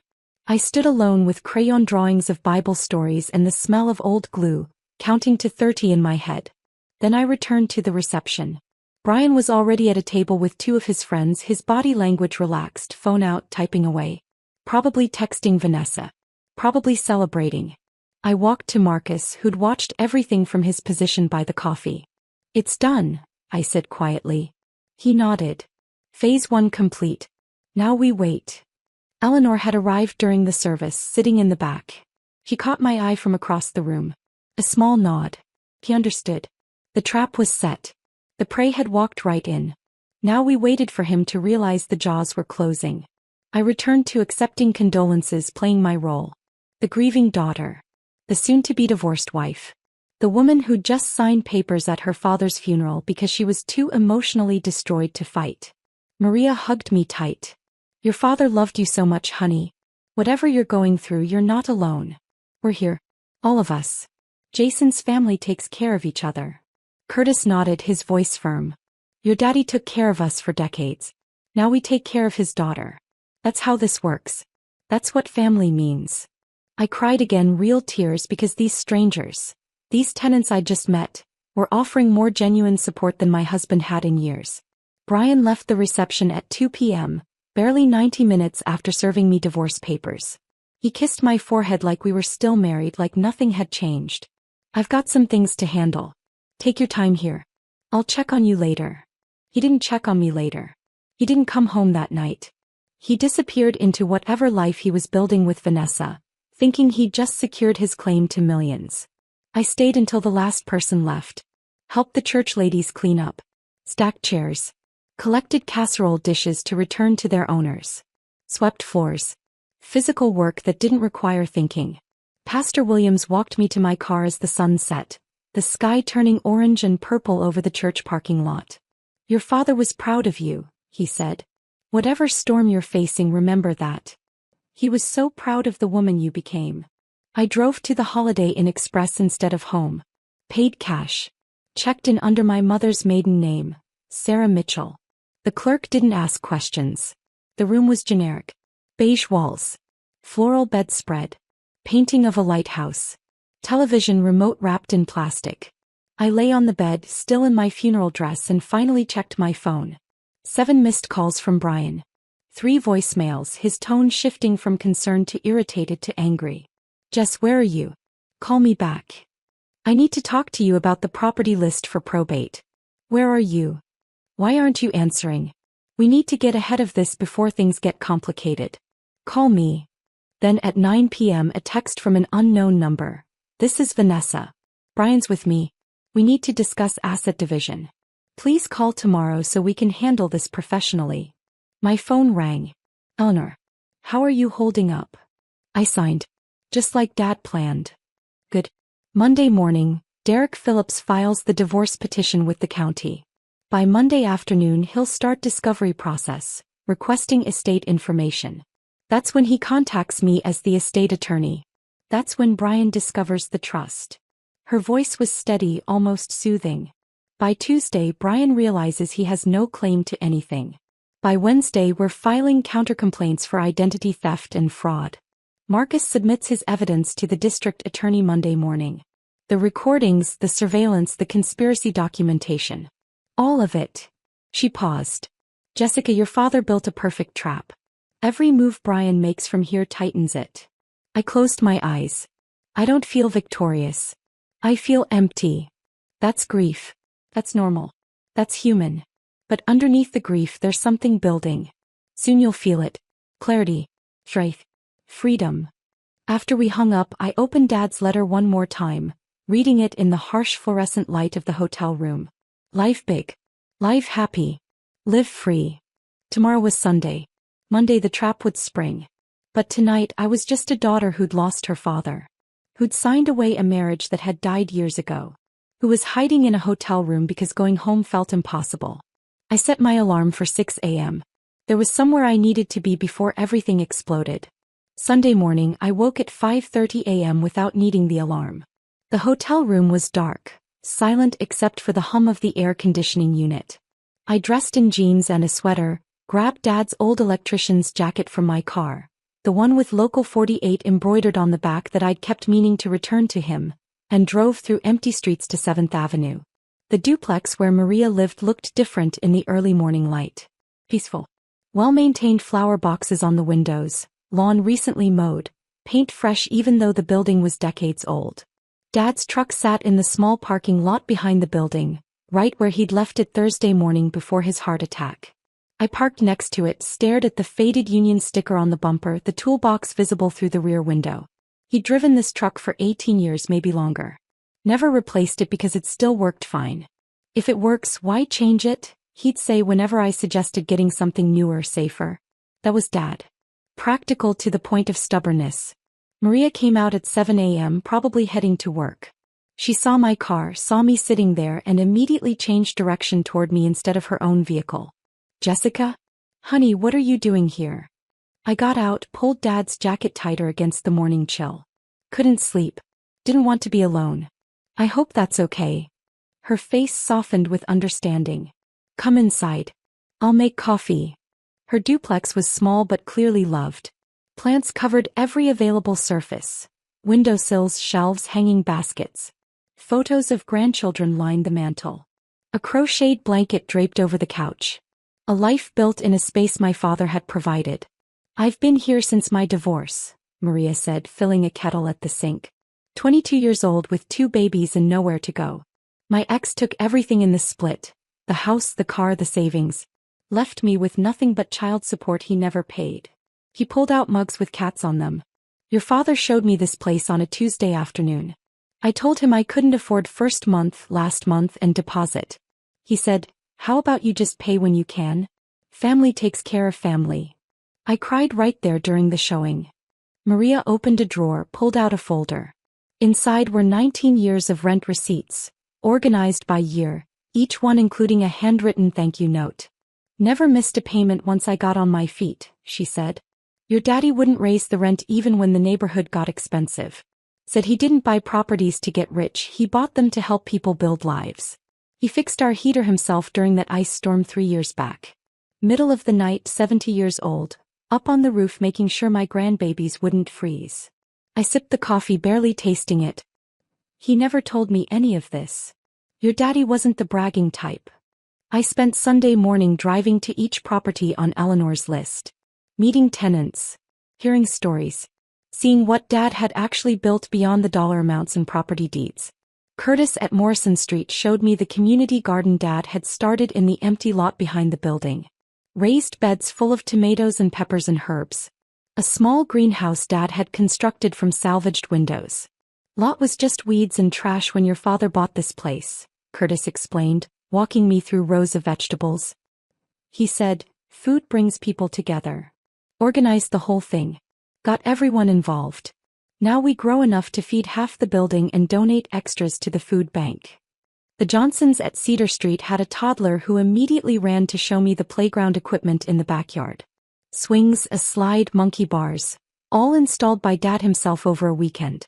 We offered to pay, Mrs. Johnson said, watching her daughter play. Your father refused. Said every kid deserves a safe place to be a kid. He wouldn't even let us buy the materials. Did it all himself. By noon I'd visited all 12 properties. Each one told the same story. A man who cared more about people than profit. Who kept rents affordable. Who fixed things himself. Who built community. Are we going to lose our homes? Maria had asked before I left her duplex. With your father gone, will someone sell these buildings? No, I told her firmly. Nothing changes. Everything stays exactly as Dad wanted. I didn't tell her I was now their landlord. That I owned these buildings, these addresses, this legacy. They'd find out soon enough. The last stop was 4th Street. The commercial property Dad had leased to Brian. The windows were dark, a for lease sign prominently displayed. The vape shop Brian had sublet to was gone, evicted weeks ago according to the timeline Eleanor had shown me. I sat in my car in that parking lot, staring at the empty storefront. Dad had given Brian this opportunity. Cut the rent by more than half. Believed in him when he'd had no reason to. And Brian had stolen from him. Lied to him. Used his generosity as another revenue stream while crying poverty at home. Whatever sympathy I'd been holding on to snapped in that moment. My phone rang at 2 p.m. Brian, his voice frantic and angry. Where the hell are you? I've been calling all day. At a coffee shop. Why? We need to talk. No. This is important. About what? His voice shifted, forcing calm. About the properties. I pulled your dad's will from county records. Did you know he owned 12 buildings? I knew he had some rental properties. Some? Jessica, we're talking about millions of dollars. And according to the will, it's all in your name. But we're married, which means... Which means what, Brian? Silence stretched. Then, which means it's marital property. We split it 50-50. That's how community property laws work in Oregon. I let the pause lengthen, listening to his breathing on the other end of the line. Is that why you served me divorce papers yesterday? At my father's funeral? So you could claim half of what he built. That's not, Jess, you're upset. You're not thinking clearly. Let's talk about this calmly. Come home so we can discuss this like adults. I'm not coming home. What do you mean you're not coming home? I mean I'm not living with you anymore. The divorce papers you made me sign? Consider them my agreement. We're done, Brian. Completely done. His voice rose, panic creeping in. You can't just... We need to settle the asset division. Your father's estate has to go through probate. I have rights as your spouse. I have legal claims. What rights, Brian? What claims? He hung up abruptly. 5 minutes later my phone rang again. Unknown number. I answered. Jessica, this is Vanessa Chin. I'm a real estate professional and a friend of Brian's. Her voice was smooth, practiced, like she'd done this kind of call 1,000 times. Brian's asked me to help facilitate discussions about property division. I think we should meet, perhaps with attorneys present, to ensure everything is handled fairly and professionally. I almost laughed. Is that right? I understand you're grieving. This is a difficult time. But financial matters can't wait indefinitely. These properties need proper management. Brian has expressed interest in taking over several units as part of his settlement share. Given his background, Brian has no settlement share. He has no claim to my father's estate. But thank you for the offer. I'm sorry, I don't think you understand the legal. I hung up. 30 seconds later Marcus called. They're rattled. Vanessa just called her attorney. I'm still monitoring her phone per the divorce discovery. She's trying to figure out how to claim the properties before you secure them. She used those exact words. She doesn't know about the trust yet. When will they find out? Brian's attorney will file the divorce petition tomorrow morning first thing. Standard procedure includes checking for marital assets, which means contacting the estate attorney of record. Eleanor's name is on every single property deed as the attorney who handled the transactions. Derek Phillips will call her by noon tomorrow. Maybe sooner. And then the trap snaps shut. Monday morning arrived cold and gray. I checked out of the hotel at 8 a.m., drove to Eleanor's office and found it already full of people. Eleanor sat at the head of the conference table. Marcus stood near the window. And a woman I didn't recognize occupied the chair beside Eleanor. 35, sharp eyes, expensive but practical suit. Jessica, this is Amanda Pierce, Eleanor said. She's a prosecutor with the district attorney's white-collar crime division. Marcus submitted his evidence early this morning. She has questions. Amanda shook my hand, her grip firm. Ms. Morrison, I've reviewed the surveillance recordings and financial documents Mr. Chen provided. The evidence suggests your husband and Vanessa Chen conspired to defraud you through identity theft, credit fraud, and potential exploitation of inheritance. I need to take your formal statement. I spent 2 hours recounting everything. The credit cards I'd never opened. Brian's lies about business ventures. The sublease fraud at 4th Street. The funeral papers. The conspiracy Marcus had recorded. Amanda took notes on a laptop, asked clarifying questions, occasionally stopped to verify details with Marcus. The identity theft alone is prosecutable, she said finally. Multiple counts given the number of fraudulent accounts. The conspiracy elements make it significantly more serious. If we can prove they discussed accelerating your father's death, even through creating stress, that crosses into territory that could carry major charges. What happens now? We open a formal criminal investigation. Subpoena financial records from the credit card companies. Interview witnesses. Build the case methodically. This takes time, but the evidence Mr. Chen provided is unusually strong.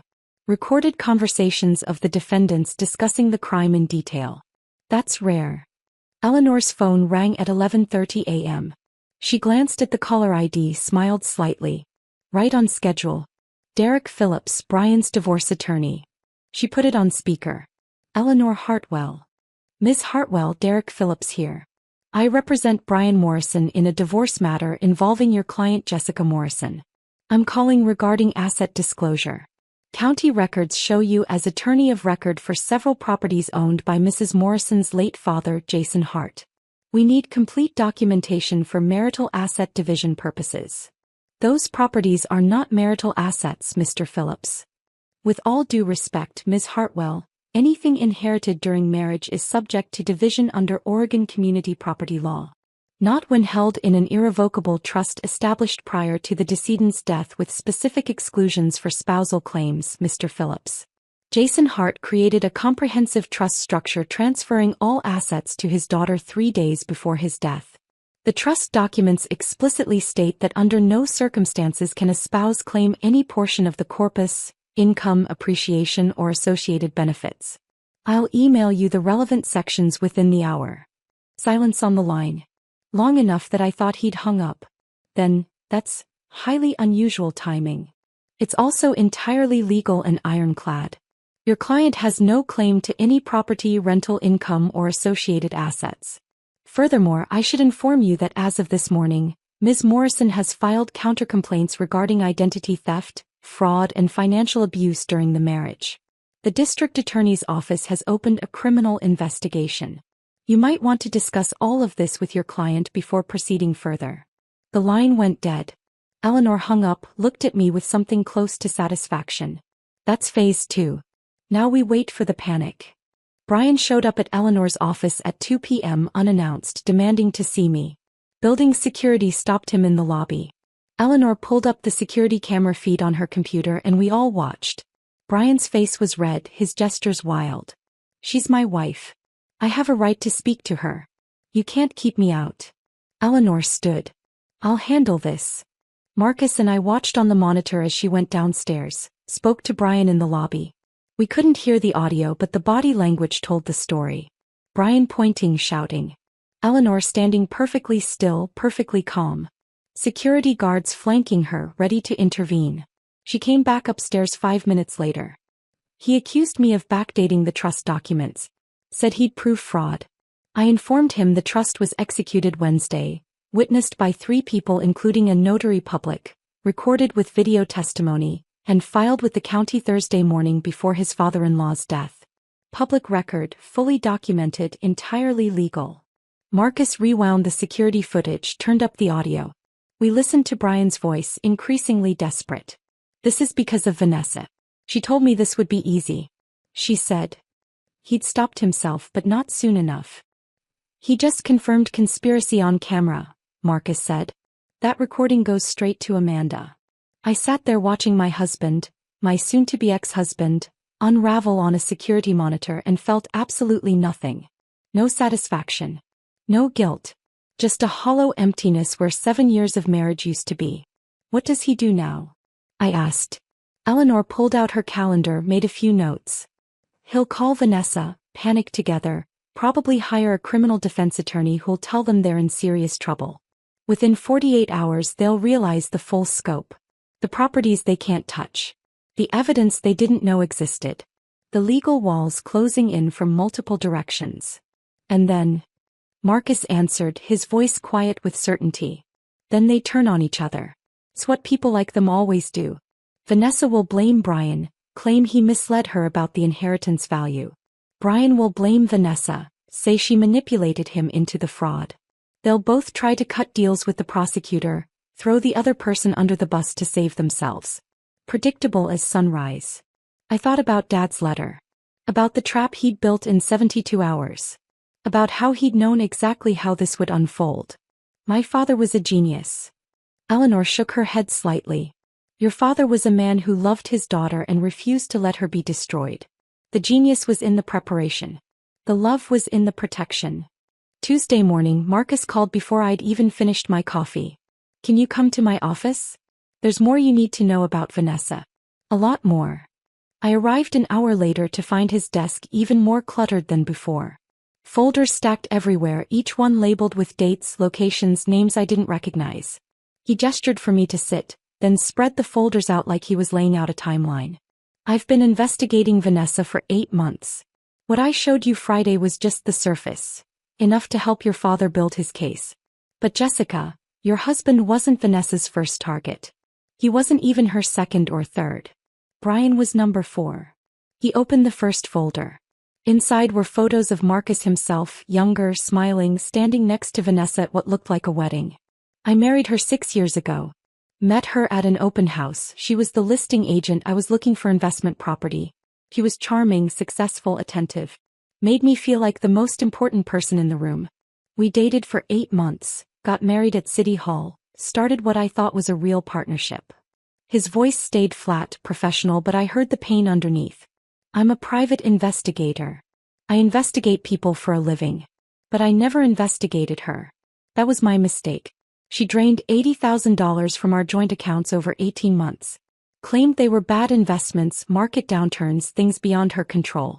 By the time I figured out she was lying, the money was gone. The divorce cost me another $100,000. I was her learning curve, the one she practiced on. He opened the second folder. A photo of an older man, maybe 65, kind face, thinning hair. Thomas Bradley. Widower. Vanessa met him 2 years after our divorce. His wife had died of cancer, left him $300,000 in life insurance. He was lonely, vulnerable, grieving. Vanessa dated him for 4 months, played the role of supportive girlfriend, convinced him to invest in a real estate development opportunity she was managing. Exclusive investment, limited partners, guaranteed returns. Marcus pulled out documents, investment agreements, promissory notes, all professionally printed and completely fake. The opportunity didn't exist. She took his $300,000, strung him along for 6 months with fake updates, then disappeared. Thomas lost everything. Had a stress-related heart attack, died alone in his apartment. No criminal charges were ever filed because technically he'd willingly signed investment documents. The fraud was too sophisticated to prove. He opened a third folder. A professional headshot of a man in his 40s, expensive suit, confident smile. David Park. Businessman, married, owned 3 commercial properties in Portland. Vanessa targeted him last year. She initiated an affair, convinced him she was in love, that his wife didn't appreciate him. Classic stuff. But here's where she got clever. She convinced him to put her name on property deeds for estate planning purposes. Told him it would protect the assets if his wife ever filed for divorce. Marcus showed me property records, deed transfers, notarized documents. When his wife found out about the affair and filed for divorce, the discovery process revealed Vanessa legally owned half his commercial properties. She walked away with $1.2 million in the settlement. David's business collapsed. Last I heard, he was working construction to pay off the debts. He opened the 4th folder. Photos of Brian. Surveillance images of him with Vanessa at restaurants, coffee shops, hotels. Then came Brian Morrison. She researched your family before ever approaching him. Real estate agents have access to property records most people don't know how to search. She pulled your father's holdings, traced acquisition dates, estimated current values. She knew you were sitting on millions before Brian did. Before you did. Marcus pulled up a timeline on his laptop, color-coded entries showing Vanessa's movements over 18 months. She cultivated Brian deliberately. Showed up at the same coffee shop he frequented. Randomly, attended the same networking events. Made it seem like fate. By the time they started the affair, she'd already done complete financial background checks on both of you. I stared at the folders, the pattern sickeningly clear. Why hasn't she been arrested? For victims, millions stolen, and she's just walking around free. Because she's careful. Everything looks consensual. Bad investments that victims agreed to. Estate planning that victims requested. Relationship drama that's messy but not illegal. By the time victims realize what happened, she's moved on to the next target. Evidence is scattered. Jurisdictions don't talk to each other. And men like Thomas and David were too embarrassed to push for prosecution. He pulled out the thickest folder, this one with my name on the tab. But the recordings I've collected over the past 3 months change everything. They document Vanessa planning crimes before committing them. Instructing Brian on how to commit identity theft. Discussing ways to accelerate your father's death through stress. Bragging about previous victims. It's all there in her own words. You recorded her for months? I had to. She destroyed my life, destroyed 3 other men that I know of, probably more I haven't found yet. When I saw her with Brian, saw the pattern starting again, I knew I had to act. I couldn't let her destroy another family. His voice cracked slightly for the first time.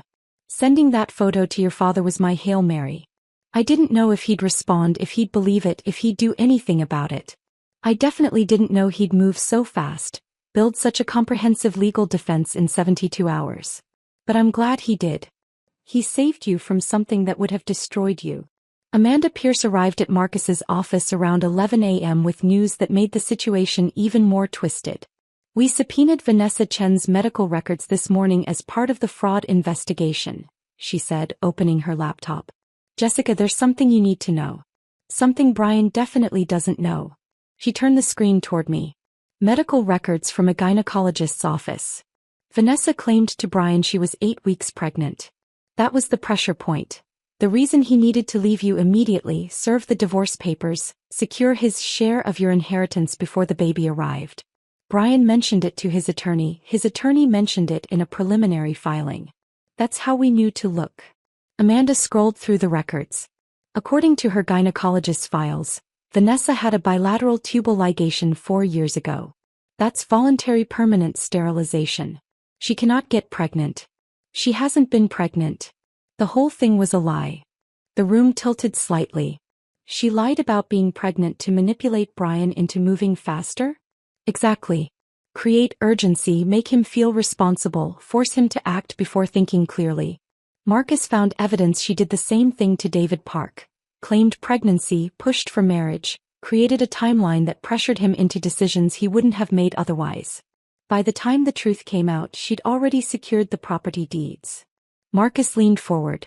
It's psychological manipulation. Pregnancy creates emotional bonds, makes men feel protective, overrides rational decision-making. She uses it like a weapon.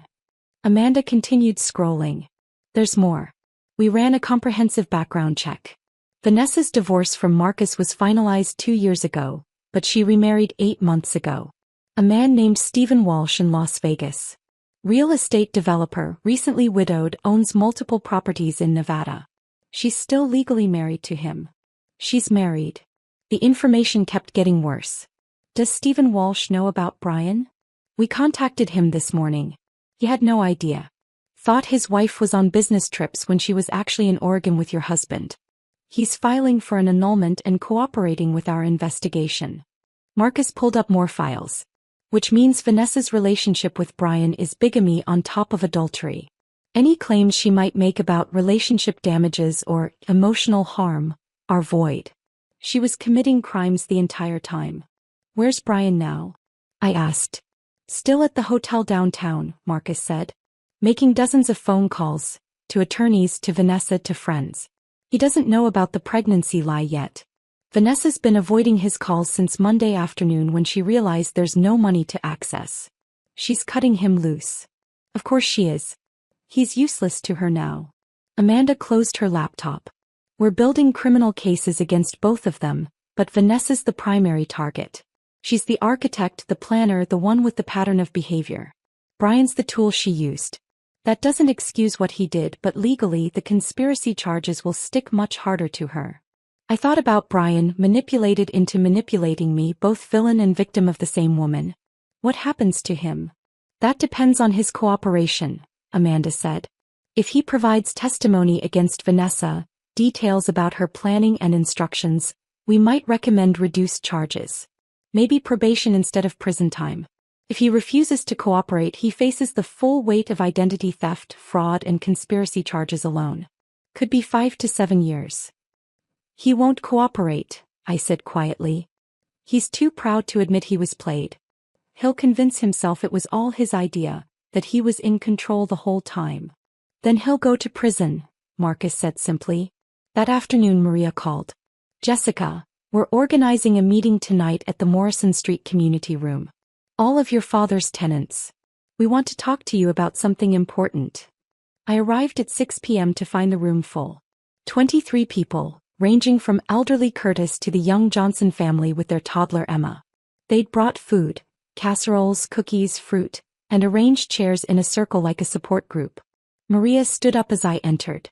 We know you're going through something terrible. We know about the divorce, about the man your father tried to warn you about. We wanted you to know, we're here for you. Whatever you need, however we can help.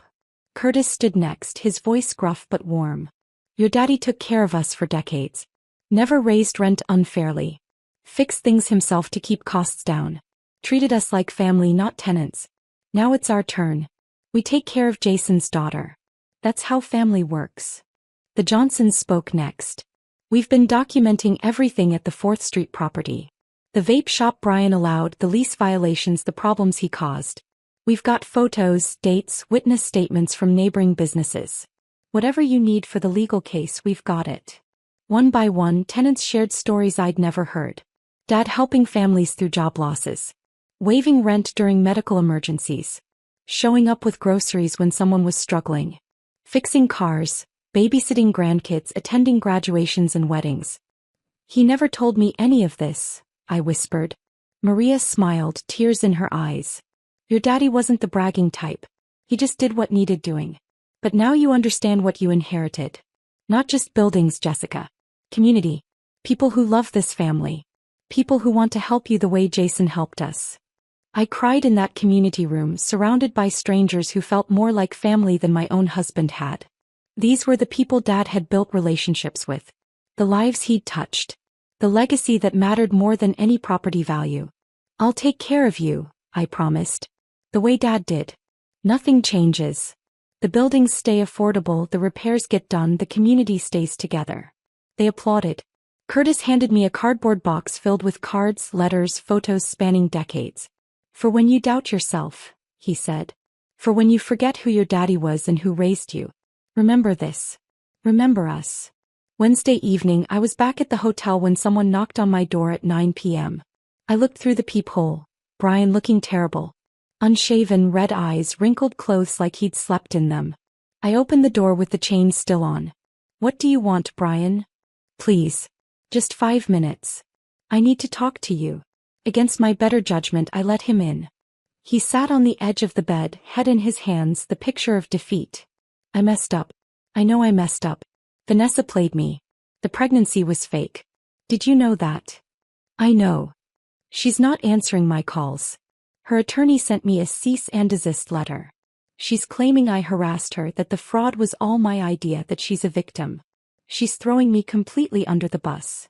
I sat in the chair by the window, keeping distance between us. What did you expect? I don't know. I thought. He looked up, and for a brief moment I saw the man I'd married 7 years ago. Young, hopeful, full of dreams that never materialized. I thought your dad's money would fix everything. My failures, our problems, all of it. I thought if I could just access those properties, I could turn my life around, prove I wasn't worthless. So you committed fraud. Served me divorce papers at my father's funeral. Conspired with your mistress to steal my inheritance. When you say it like that. That's what you did, Brian. He started pacing. I know I can't fix this. I know you hate me. But Jess, they're going to arrest me. The prosecutor called my attorney. Identity theft, fraud, conspiracy. I could go to prison for years. You should have thought about that before opening credit cards in my name. I'm sorry. I'm so sorry. If I could take it back. But you can't. Sorry doesn't fix anything. He moved toward me, desperate. What if I testify against Vanessa? Give them everything she said, everything she planned? Will that help? Will you ask them to go easier on me? I looked at this man I'd shared 7 years with and felt nothing but tired. I'm not asking anyone to do anything for you, Brian. You made your choices. Now face the consequences. So that's it. You're just going to let me go to prison. I'm going to let the justice system do its job. He left without another word. I locked the door, feeling nothing. No satisfaction, no sadness. Just relief that it was finally over. Marcus called minutes later. Brian just left. Did he threaten you? No. He begged. It was pathetic. Good. Hotel security recorded the conversation. Hallway camera caught audio. He admitted to the fraud, admitted Vanessa manipulated him. Amanda will use that. I hung up and opened my laptop. Started researching property management courses, tenant rights laws, everything I'd need to know to run Dad's empire properly. The revenge was working. But that wasn't enough anymore. I had a legacy to build. Thursday morning, I was at a coffee shop near the hotel researching nonprofit incorporation procedures when Amanda called. We're moving forward. Arrest warrants signed this morning for both Brian Morrison and Vanessa Chin. Brian will be picked up this afternoon at his hotel. Vanessa's proving more difficult. She left town Tuesday night, but we've got alerts at airports and border crossings. We'll find her. My coffee went cold in my hands. This was really happening. When will I know? You'll know. Trust me, you'll know. By 3 p.m. my phone started buzzing nonstop. Text messages from people I barely knew. Missed calls from numbers I didn't recognize. I finally answered one. Sharon from the hospital billing department. Jessica. Oh my God, are you okay? It's all over the news. Your husband was arrested. They're saying fraud, identity theft, conspiracy. Is it true? I turned on the television in my hotel room. Local news, breaking story banner across the bottom of the screen. Brian Morrison, 34, was taken into custody this afternoon at a downtown hotel on multiple charges including identity theft, credit card fraud, and conspiracy to commit fraud. Morrison is accused of opening fraudulent accounts in his wife's name and conspiring with real estate agent Vanessa Chin to defraud his late father-in-law's estate.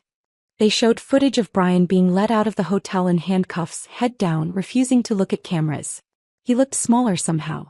Defeated in a way I'd never seen. The news anchor continued. This arrest is part of a larger investigation into Chin, who authorities say has targeted multiple victims over several years in elaborate financial schemes. Chin is currently wanted on multiple warrants and is believed to have fled the jurisdiction. My phone rang. Eleanor. Have you seen the news? I'm watching it now. Marcus's evidence opened everything up.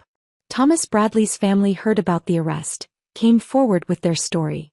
They're pushing for charges related to his death. Elder abuse, fraud, whatever will stick.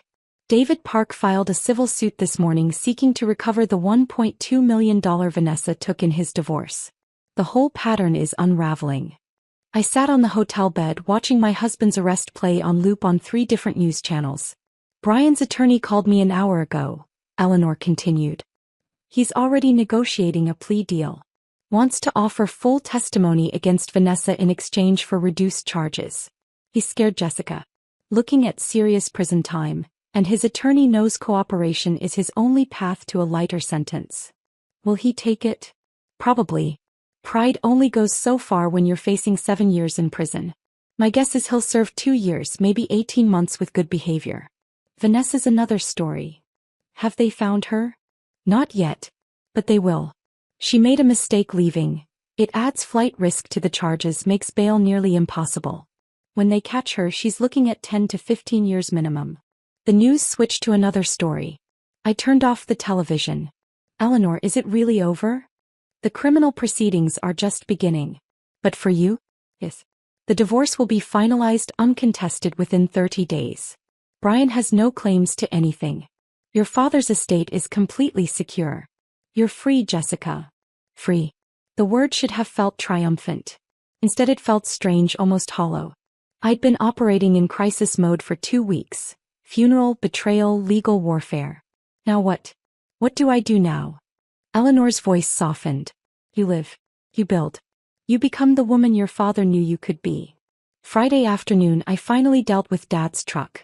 I'd been avoiding it, this last physical piece of him sitting in that parking lot behind Maria's duplex. But I couldn't leave it there forever. I drove to 7th Avenue, parked next to the old Ford pickup. The keys were still in the ignition where Dad had left them Thursday morning before his heart attack. Like he'd just run inside for a minute and would be right back. I climbed into the driver's seat. The smell hit me immediately. Motor oil, old coffee, the mint gum Dad always chewed to quit smoking decades ago. His electrician's toolbox sat in the truck bed, every tool organized exactly how he liked it. His thermos was in the cup holder, still containing coffee that had gone cold and moldy.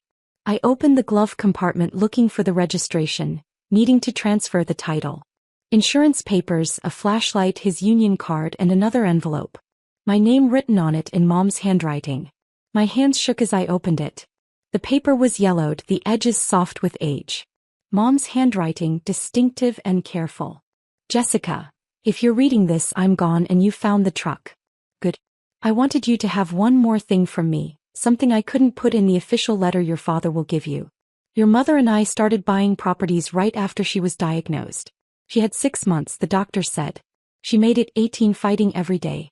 During those months she made me promise things. She said, Jason, we need to protect our baby girl. Build something that lasts. Build something nobody can take away from her.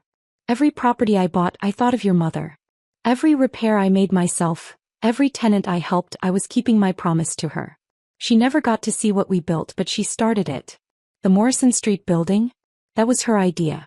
She saw the neighborhood changing, saw families who needed affordable housing, saw potential everyone else missed. The duplex on 7th Avenue where Maria lives? Your mother picked it out 3 days before she died.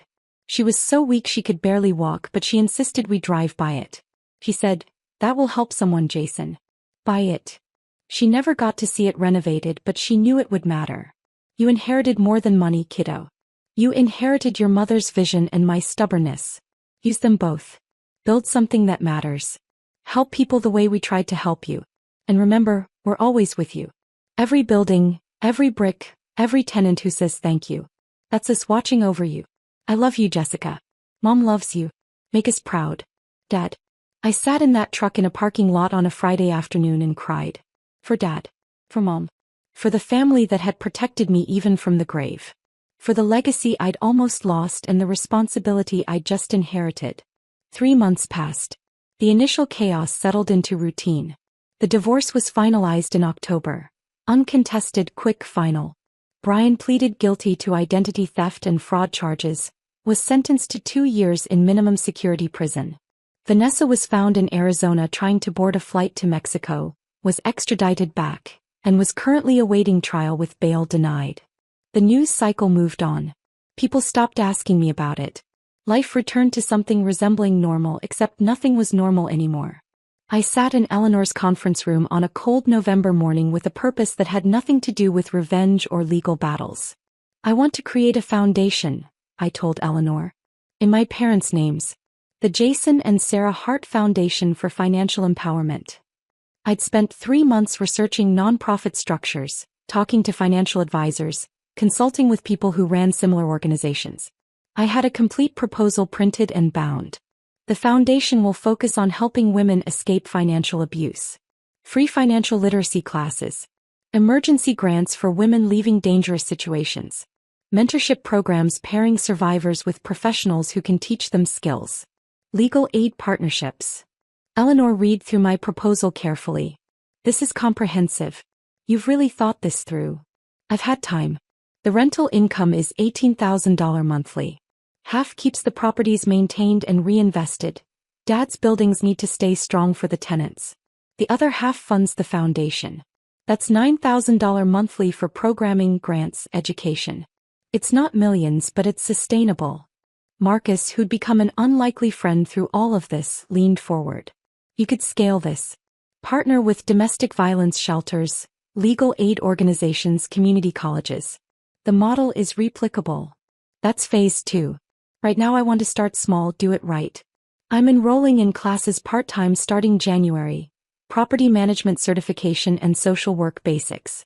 I want to understand both sides of this. The business side and the human side. Eleanor set down the proposal. Your father would be so proud of you. I hope so. I'm trying to honor what he built. What he and Mom built together. Maria had volunteered to help organize the mentorship program. Curtis offered to teach basic home repair and maintenance skills. Practical knowledge that helped people save money and feel capable.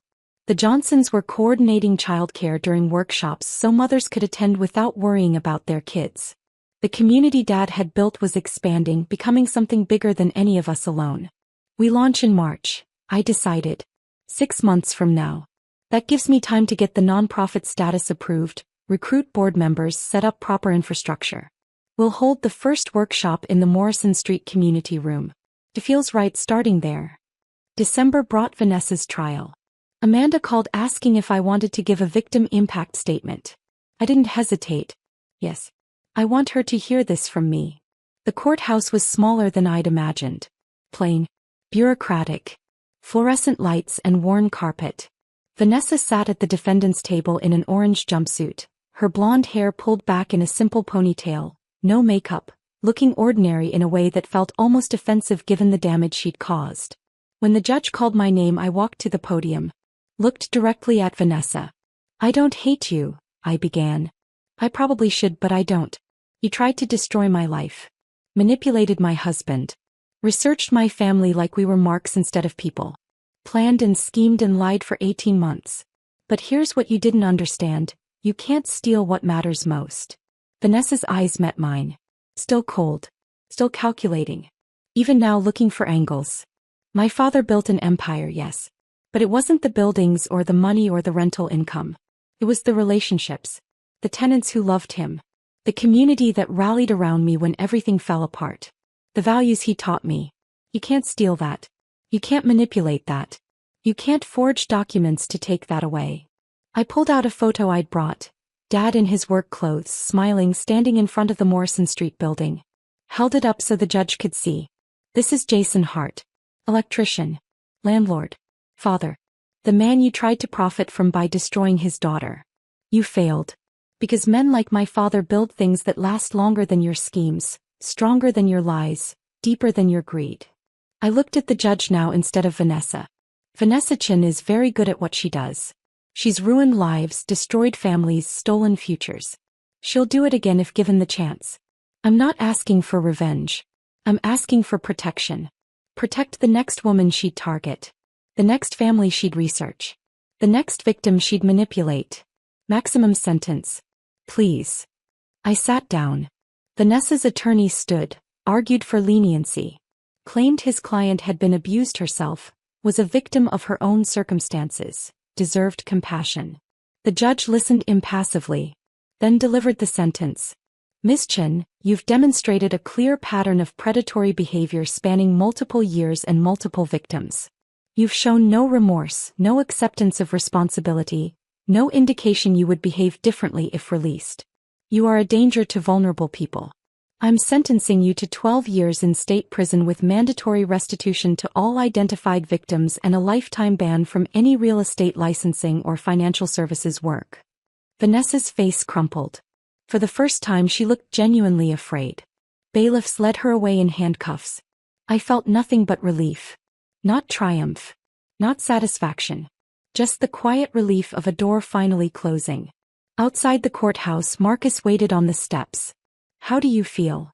Like I can breathe properly for the first time in months. It's finally over. I shook my head. Dad won this. He set everything in motion. I just showed up and signed papers where he told me to. Marcus smiled. You did a lot more than that. You honored his legacy. You're building something he'd be proud of. That's not just winning. That's transformation. We walked to the parking lot together. The December air was cold, clean, promising snow. I had a property management class to get to, then a meeting with the nonprofit lawyer about the foundation paperwork. Dad's truck was gone. I donated it to a vocational program that taught young people auto mechanics. But his legacy was everywhere. In the buildings he'd bought. The tenants he'd helped. The daughter he'd protected even in death. I was just getting started. 6 months after Vanessa's sentencing, I stood at the front of the Morrison Street community room watching 40 women file in for the first workshop of the Jason and Sarah Hart Foundation. They came in slowly, hesitantly. Some brought children who immediately gravitated toward the play area the Johnsons had set up. Some brought friends for moral support. A few came alone, sitting in the back, arms crossed defensively like they expected judgment. I recognized that posture. I'd worn it myself not that long ago. Maria stood beside me, greeting people as they entered. Curtis was setting up the refreshment table. Coffee, tea, store-bought cookies because nobody had time to bake. Simple. Practical. Exactly what Dad would have done. At exactly 10 a.m. I stepped to the front of the room. My hands shook slightly holding my notes. Good morning. My name is Jessica Morrison, and 6 months ago I discovered my husband had been committing identity theft and fraud for years. I also discovered my father had spent decades building something I never knew existed, specifically to protect me from exactly what was happening. The room went quiet. Women leaned forward. I'm not sharing this for sympathy. I'm sharing it because every woman in this room has a story too. Stories of being controlled through money. Stories of not knowing what bills exist or what accounts are open in your name. Stories of being trapped because leaving means losing everything. A woman in the third row nodded, tears already forming. This foundation exists because my father believed in building things that last. He believed in protecting family. He believed that knowledge is power and community is survival. Today we start learning together. The workshop covered basics I wish someone had taught me years ago. How to check credit reports. How to recognize financial red flags in relationships. How to understand asset protection and build savings even on minimum wage. How to document financial abuse. How to leave safely. Maria co-taught, sharing her own story of divorce 19 years ago. How Dad had given her housing when she had nothing. How she'd rebuilt slowly, carefully, one paycheck at a time. Curtis taught a session on basic home maintenance. How to fix a leaky faucet, change air filters, handle minor repairs. Skills that saved money and built confidence. The Johnson family managed childcare in the next room, giving mothers space to focus without worrying about their kids. During the lunch break, a young woman approached me. Early 20s, worn clothes, bruises on her wrist she kept trying to hide. I'm Ashley, she whispered. I'm in exactly where you were. My boyfriend handles everything. I don't even know what bills we have. I found out last month he opened credit cards in my name. I'm scared to leave because I don't know how I'd survive. I sat with her at a corner table away from the crowd. You can survive. I'll help you survive. We'll help you survive. I gave her Maria's number for mentorship. Connected her with our emergency grant program. Small amounts, $500 to $2,000, enough to get first month's rent and a security deposit somewhere safe. Explained the housing program we'd started in Dad's vacant units. You don't have to figure this out alone, I told her. That's the whole point. None of us do this alone. By the end of the day, 37 women had enrolled in our ongoing program. 3 had requested emergency grants. 2 were moving into the foundation housing units next week. 5 had exchanged phone numbers, forming their own support network. Curtis pulled me aside as we cleaned up. "Your daddy's watching this. Smiling so big right now." I hoped he was right. In March, I'd left the house on Maple Street. Couldn't stay there anymore, surrounded by memories of a marriage that had never been real. Instead, I moved into a vacant apartment in the mixed-use building downtown. Dad's building, now my building. 2nd floor. 1 bedroom. Nothing fancy. But it was mine. Truly, completely mine. I furnished it slowly from thrift stores and tenant donations. Maria gave me her old kitchen table when she upgraded. Curtis built me bookshelves from reclaimed wood. The Johnsons helped me paint the walls a soft blue I'd always wanted but Brian had said was too bold. I hung photos everywhere. Mom and Dad on their wedding day. Dad in his work truck. Mom holding baby me in the hospital. The family I came from. The legacy I was continuing. Some evenings I sat on the small balcony with coffee, watching the street below come alive. The coffee shop on the corner was owned by Linda, who'd been Dad's tenant for 12 years before he helped her buy the business.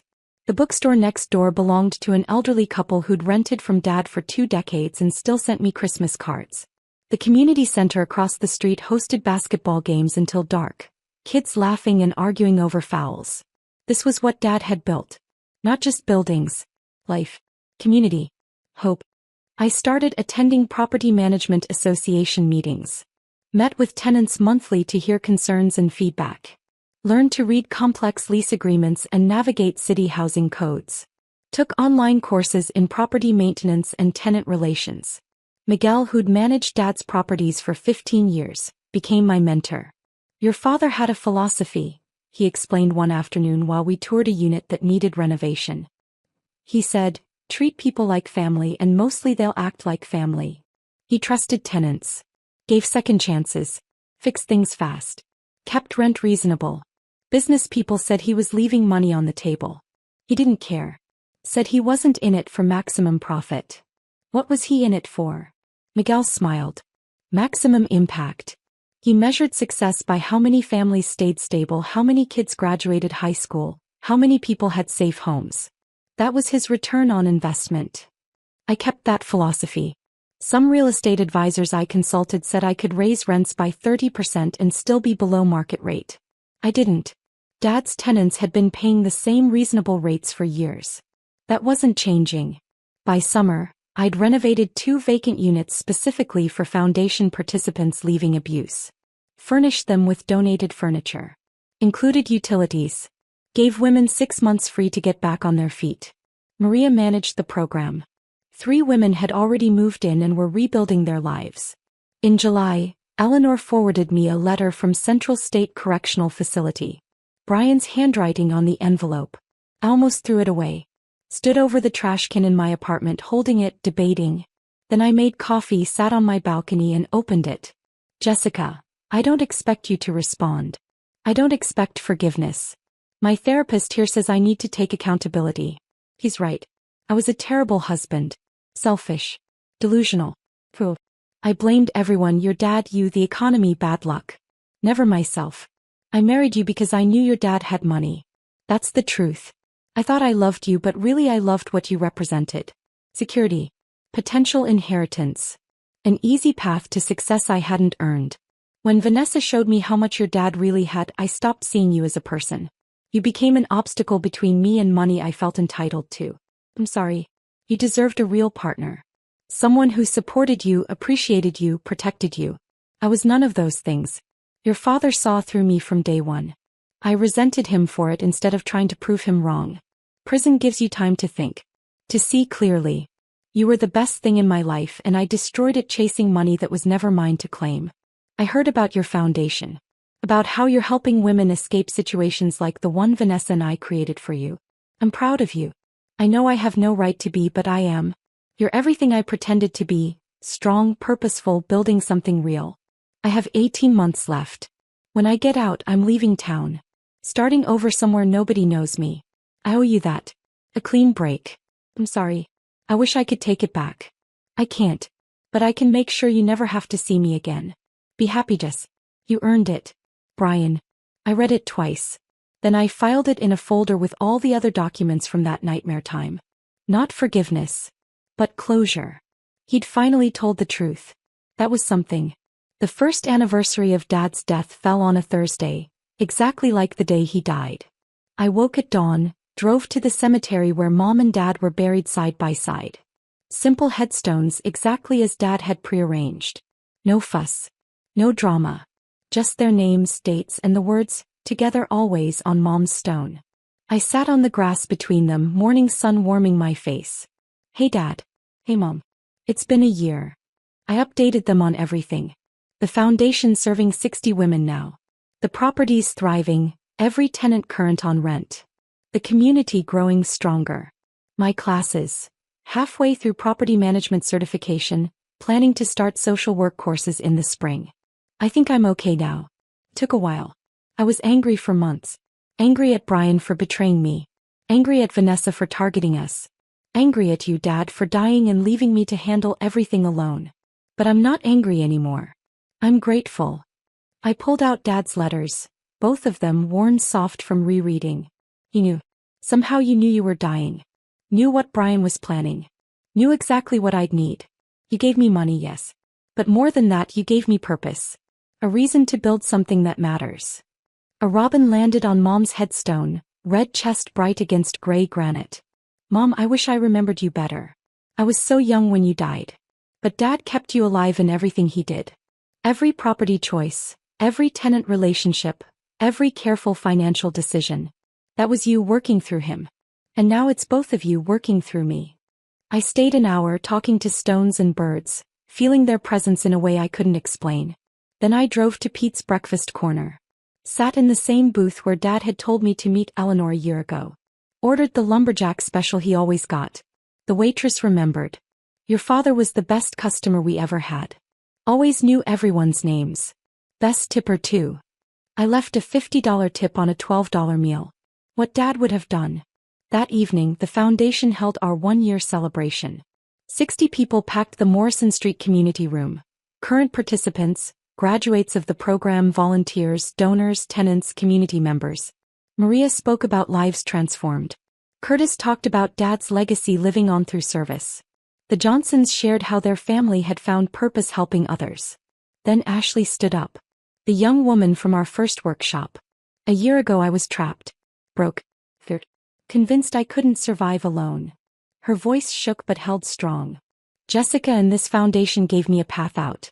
Emergency grant for apartment deposit. Maria mentoring me through budgeting.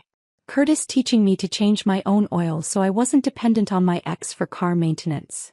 She paused, wiping tears. I finished medical billing certification. Got hired at Memorial Hospital. Actually working in Jessica's old department. I'm supporting myself now. I'm free. This foundation didn't just help me. It saved my life. And the man who built all this never even met me. That's legacy. I stood to close the evening, looking at faces of women who'd survived, children playing safely, a community built on mutual support. My father used to say, build things that last. He meant buildings, yes. But he also meant this, relationships, support systems, hope. We've built something here that will outlast all of us. Something that grows stronger every year. I raised my cup of punch. To Jason and Sarah Hart. To second chances. To women who refuse to stay broken. To being stronger together than alone. To Jason and Sarah Hart, everyone echoed. That night, I lay in my apartment listening to the city sounds below. Distant traffic, voices from the street, life happening all around me. Peace. That's what I felt. Not happiness exactly. Not the absence of grief. But peace. The acceptance that life gives you tragedies and gifts simultaneously, and what matters is what you build from both. Dad gave me $5 million. But his real gift was showing me who I could become. Not someone who inherited wealth. Someone who used it for something larger than herself. I fell asleep thinking about tomorrow's property inspection. Next week's workshop. Next month's tenant appreciation dinner. The life I was building, brick by brick, relationship by relationship. Exactly how Dad had taught me without words. The revenge I'd gotten wasn't destruction. It was reconstruction. Brian and Vanessa tried to bury me. They planted me instead. And I grew into someone my father would recognize, my mother would love, and I could finally respect. Dad's will didn't just protect money. Protected me. From predators who saw me as a target. From a marriage erasing who I was. From a life too small for who I was meant to become. His final gift wasn't buildings or rental income or legal documents. It was permission to become myself. And I was just getting started. If this story of a father's final protection had you gripped from start to finish, hit that like button right now. My favorite part was when Jessica signed those divorce papers at the funeral, knowing Brian had already lost everything. What was your favorite moment? Drop it in the comments below. Don't miss more powerful stories of resilience and justice. Subscribe and hit that notification bell so you never miss an upload.